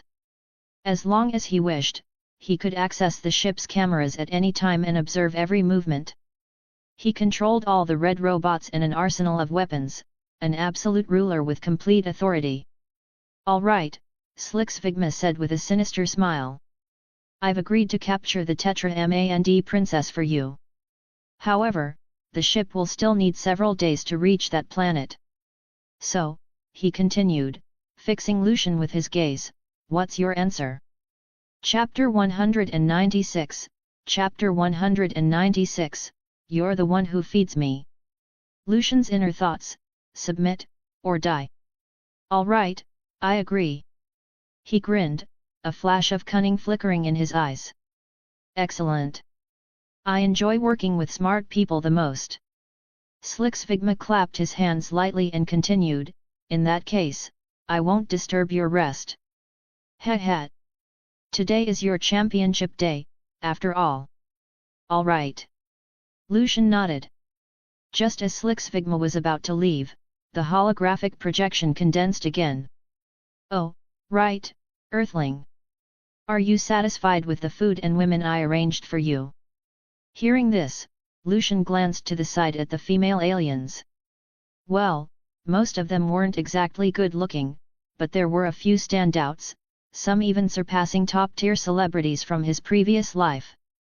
Like the mature fox woman in the red body-hugging dress, the white-haired, red-eyed loli, and the bunny-eared alien in black stockings. Especially the white-haired, red-eyed loli. She looked very close to a human, with watery eyes and an adorable appearance that made people want to protect her. Not bad, Lucian answered honestly. Good. Shigekuni let out a sinister chuckle. To ensure your loyalty, I specifically searched Earth's databases to study how Earthmen like women to dress. Using teleportation, I took quite a few outfits and had the most beautiful aliens wear them. You've worked hard, Lord Shigekuni, Lucian said, sounding genuinely moved. Shigekuni turned away, waving his hand with the air of someone who did good deeds without seeking credit. All right. Go enjoy the gifts I prepared for you. These ingredients are all premium delicacies. They'll help restore your strength. Eat as much as you like. Lucian nodded, then looked at the 40-plus beautiful alien women. How about this, Lord Shigekuni? Could you take some of them away? There are a bit too many. I'm not really used to it. Shigekuni laughed darkly. Don't worry. These beauties are fresh stock.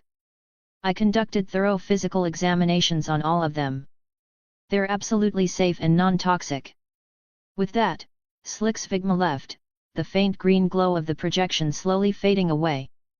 Watching Shigekuni disappear, Lucian took a deep breath and walked toward the dining table. The moment he sat down on the sofa, a swarm of beauties rushed over, crowding around him in a chaotic wave. Handsome, let me give you a massage. Grand champion, let me feed you some fruit. The fox woman in the red dress squeezed into Lucian's arms, wrapping herself around his waist. Her voice was lazy and seductive as she parted her red lips. "Come on, little brother. You've been fighting all day. You must be exhausted. Big sister will feed you some cherries. Here, open up." The white-haired loli immediately grew unhappy and plopped herself onto Lucian's lap. "Humph, don't pay attention to them, big brother. I'm the one who truly cares about you." As she spoke, she reached out with her small hand, picked up a bowl of precious jade dragon spirit paste, scooped up a spoonful, and brought it to Lucian's mouth. "Hurry and eat, big brother. I'll feed you. It's really delicious." The red-dressed fox woman frowned and slapped the white-haired loli's hand away. Then she hurriedly stuffed a cherry into Lucian's mouth, afraid someone else would get there first. Dozens of beauties from all kinds of planets, dressed in eye-catching outfits and showing off their charms, crowded tightly around Lucian, surrounding him so completely that he didn't know whether to laugh or cry. In the end, Lucian dismissed the aliens who didn't fit his aesthetic, leaving only a few behind to attend to him. To avoid arousing Shigeku's suspicion, he had to pretend he was indulging himself. Now wasn't the time to turn hostile. When the moment came, he would strike without warning. Under Lucian's arrangements, the white-haired loli got her wish and began feeding him spoonful after spoonful, attentive and gentle, and easy on the eyes. The red-dressed fox woman massaged him, her slender, soft fingers strong and precise, hitting all the right spots. By the time she finished, Lucian was barely holding it together.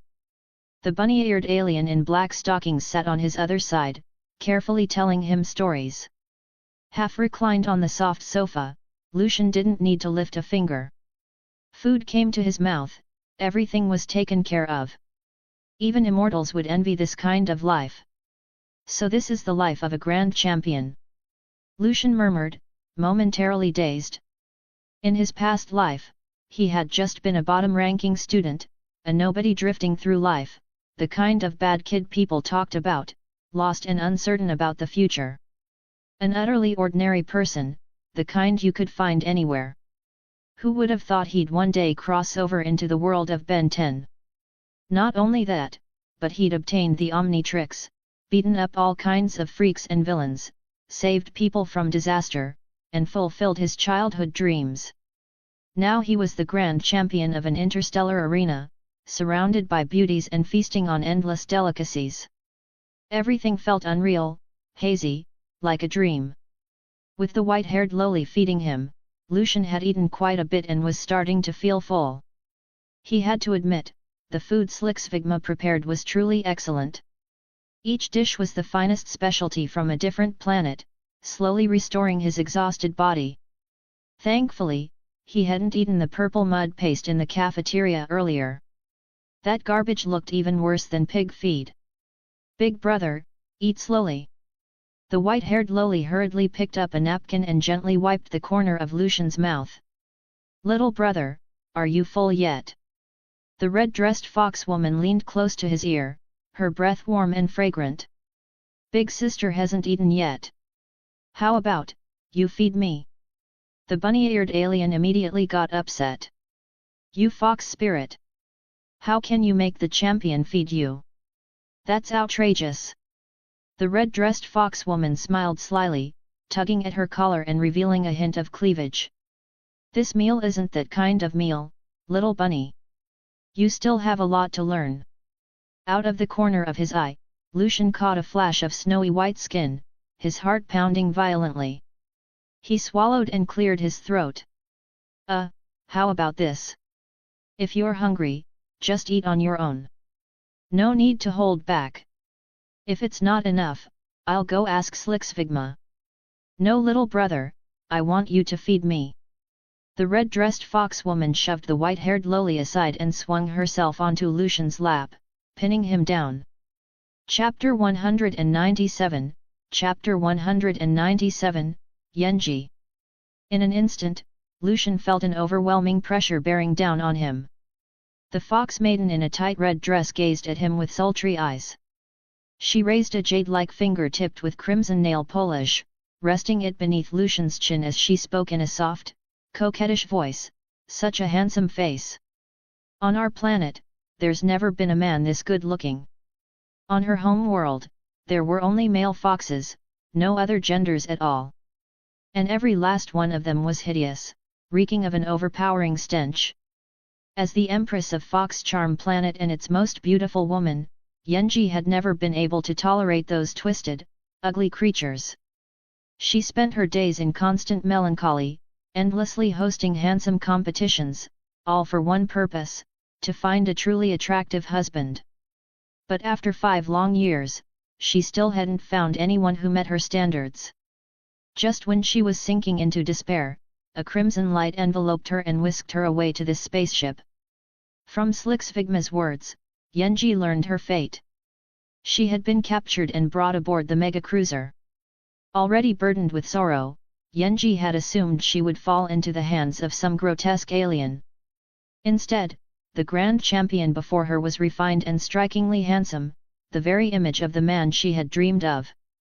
The stunning fox maiden Yenji's eyes sparkled as she straddled Lucian's lap. Lucian felt his body tense, a strange, uncontrollable heat surging up from deep within him. He had to admit it. This fox maiden was breathtaking, overflowing with charm. She was far more beautiful than any celebrity he had ever seen on television, possessing a natural allure that could topple kingdoms. "Get off!" Lucian tried to push Yenji away. But Yenji was far stronger than she looked. Her slender, delicate hands locked around Lucian's wrists with ease, pinning them in place and leaving him unable to move. No matter how gentle she appeared, she was still an alien. Earth humans simply couldn't compare. Standing around 5'9" with a graceful, curvaceous figure, the fox maiden held the absolute advantage. Her slightly parted neckline drew closer and closer to Lucian's face. A sweet, intoxicating scent washed over him. Lucian's head swam. He shook it hard, forcing himself to regain control. But seeing the man beneath her continue to struggle, Yenji pressed her advantage and intensified her assault. She leaned close to Lucian's ear, her voice lazy and soft as she whispered, "Little brother, this is my first time, and you won't be losing out either. Bonding with us Fox Star people can strengthen your physique." "Stop lying," Lucian said flatly. He didn't believe her for a second. "It's true," Yenji whispered. "Fox Star people naturally possess a miraculous fluid that benefits male health and enhances strength and speed. If you don't believe me, we can try it and see." Suddenly, she felt an intense heat beneath her. "Ah!" Yenji gasped, instinctively leaning forward another step. Lucian felt like his head was about to explode. He tried to activate his watch and escape, but both his arms were forced apart and pinned to either side of the sofa, completely immobilized. Just as the fox maiden's scheme was about to succeed, the other beauties could no longer sit still. They all rushed in at once, erupting into a chaotic scuffle. "Let go of Big Brother!" The white-haired Loli glared with ruby-red eyes, gritting her teeth as she grabbed the fox maiden's arm and yanked back with all her strength. "Ah! You shameless fox!" the bunny-eared alien in black stockings shouted. "Release the grand champion at once! You have no right to defile him!" She wrapped her arms around Yenji's slender waist and pulled wildly, doing everything she could to keep her away from Lucian. "Ah! You're all insane!" Yenji snapped. Refusing to give in, the fox maiden pursed her red lips and summoned every ounce of strength she had, forcibly breaking through the beauty's blockade. Smack!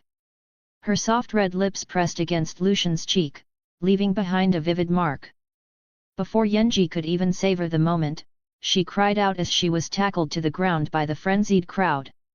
Dozens of beautiful alien women surged toward a stunned Lucian like a raging tide, scrambling and clawing at him with the ferocity of tigresses fighting over prey. Thud! A faint green glow burst out from the crowd. In the next instant, every beauty froze mid-motion, suspended in the air as if someone had pressed a pause button. Not a single one of them could move. A small, humanoid rat slipped out from between the packed bodies. He had blue skin, a long pointed nose and ears, and wore a green jacket. Barely half a meter tall, he was astonishingly quick. In the blink of an eye, Jack the Freeze darted outside and gently closed the door behind him.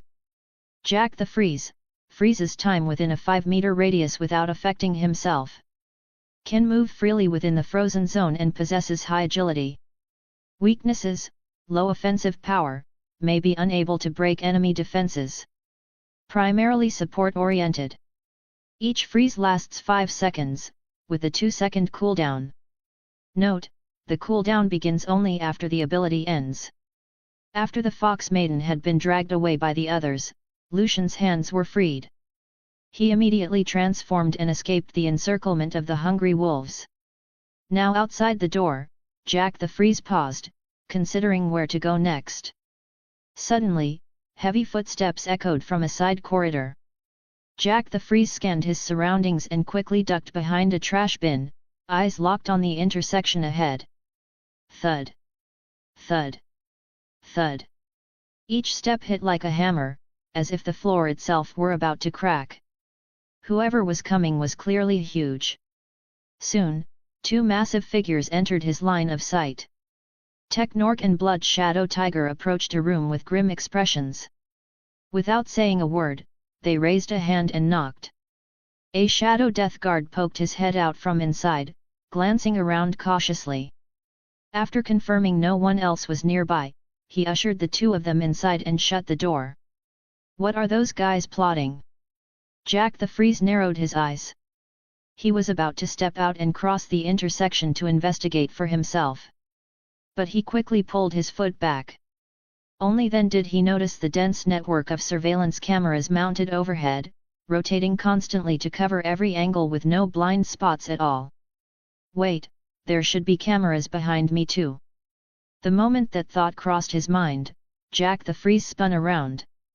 More than a dozen cameras were already sweeping toward him, their lenses just about to lock on. Without hesitation, Jack the Freeze activated his ability, freezing time within a 5-meter radius. The surrounding cameras instantly locked in place, suspended and motionless. He immediately tapped the Omnitrix on his chest and transformed into Ghost Freak. Ghost Freak let out a chilling grin, faded into invisibility, and vanished into the air. Invisible, Ghost Freak strode straight through the camera's coverage and slipped through the door of that room.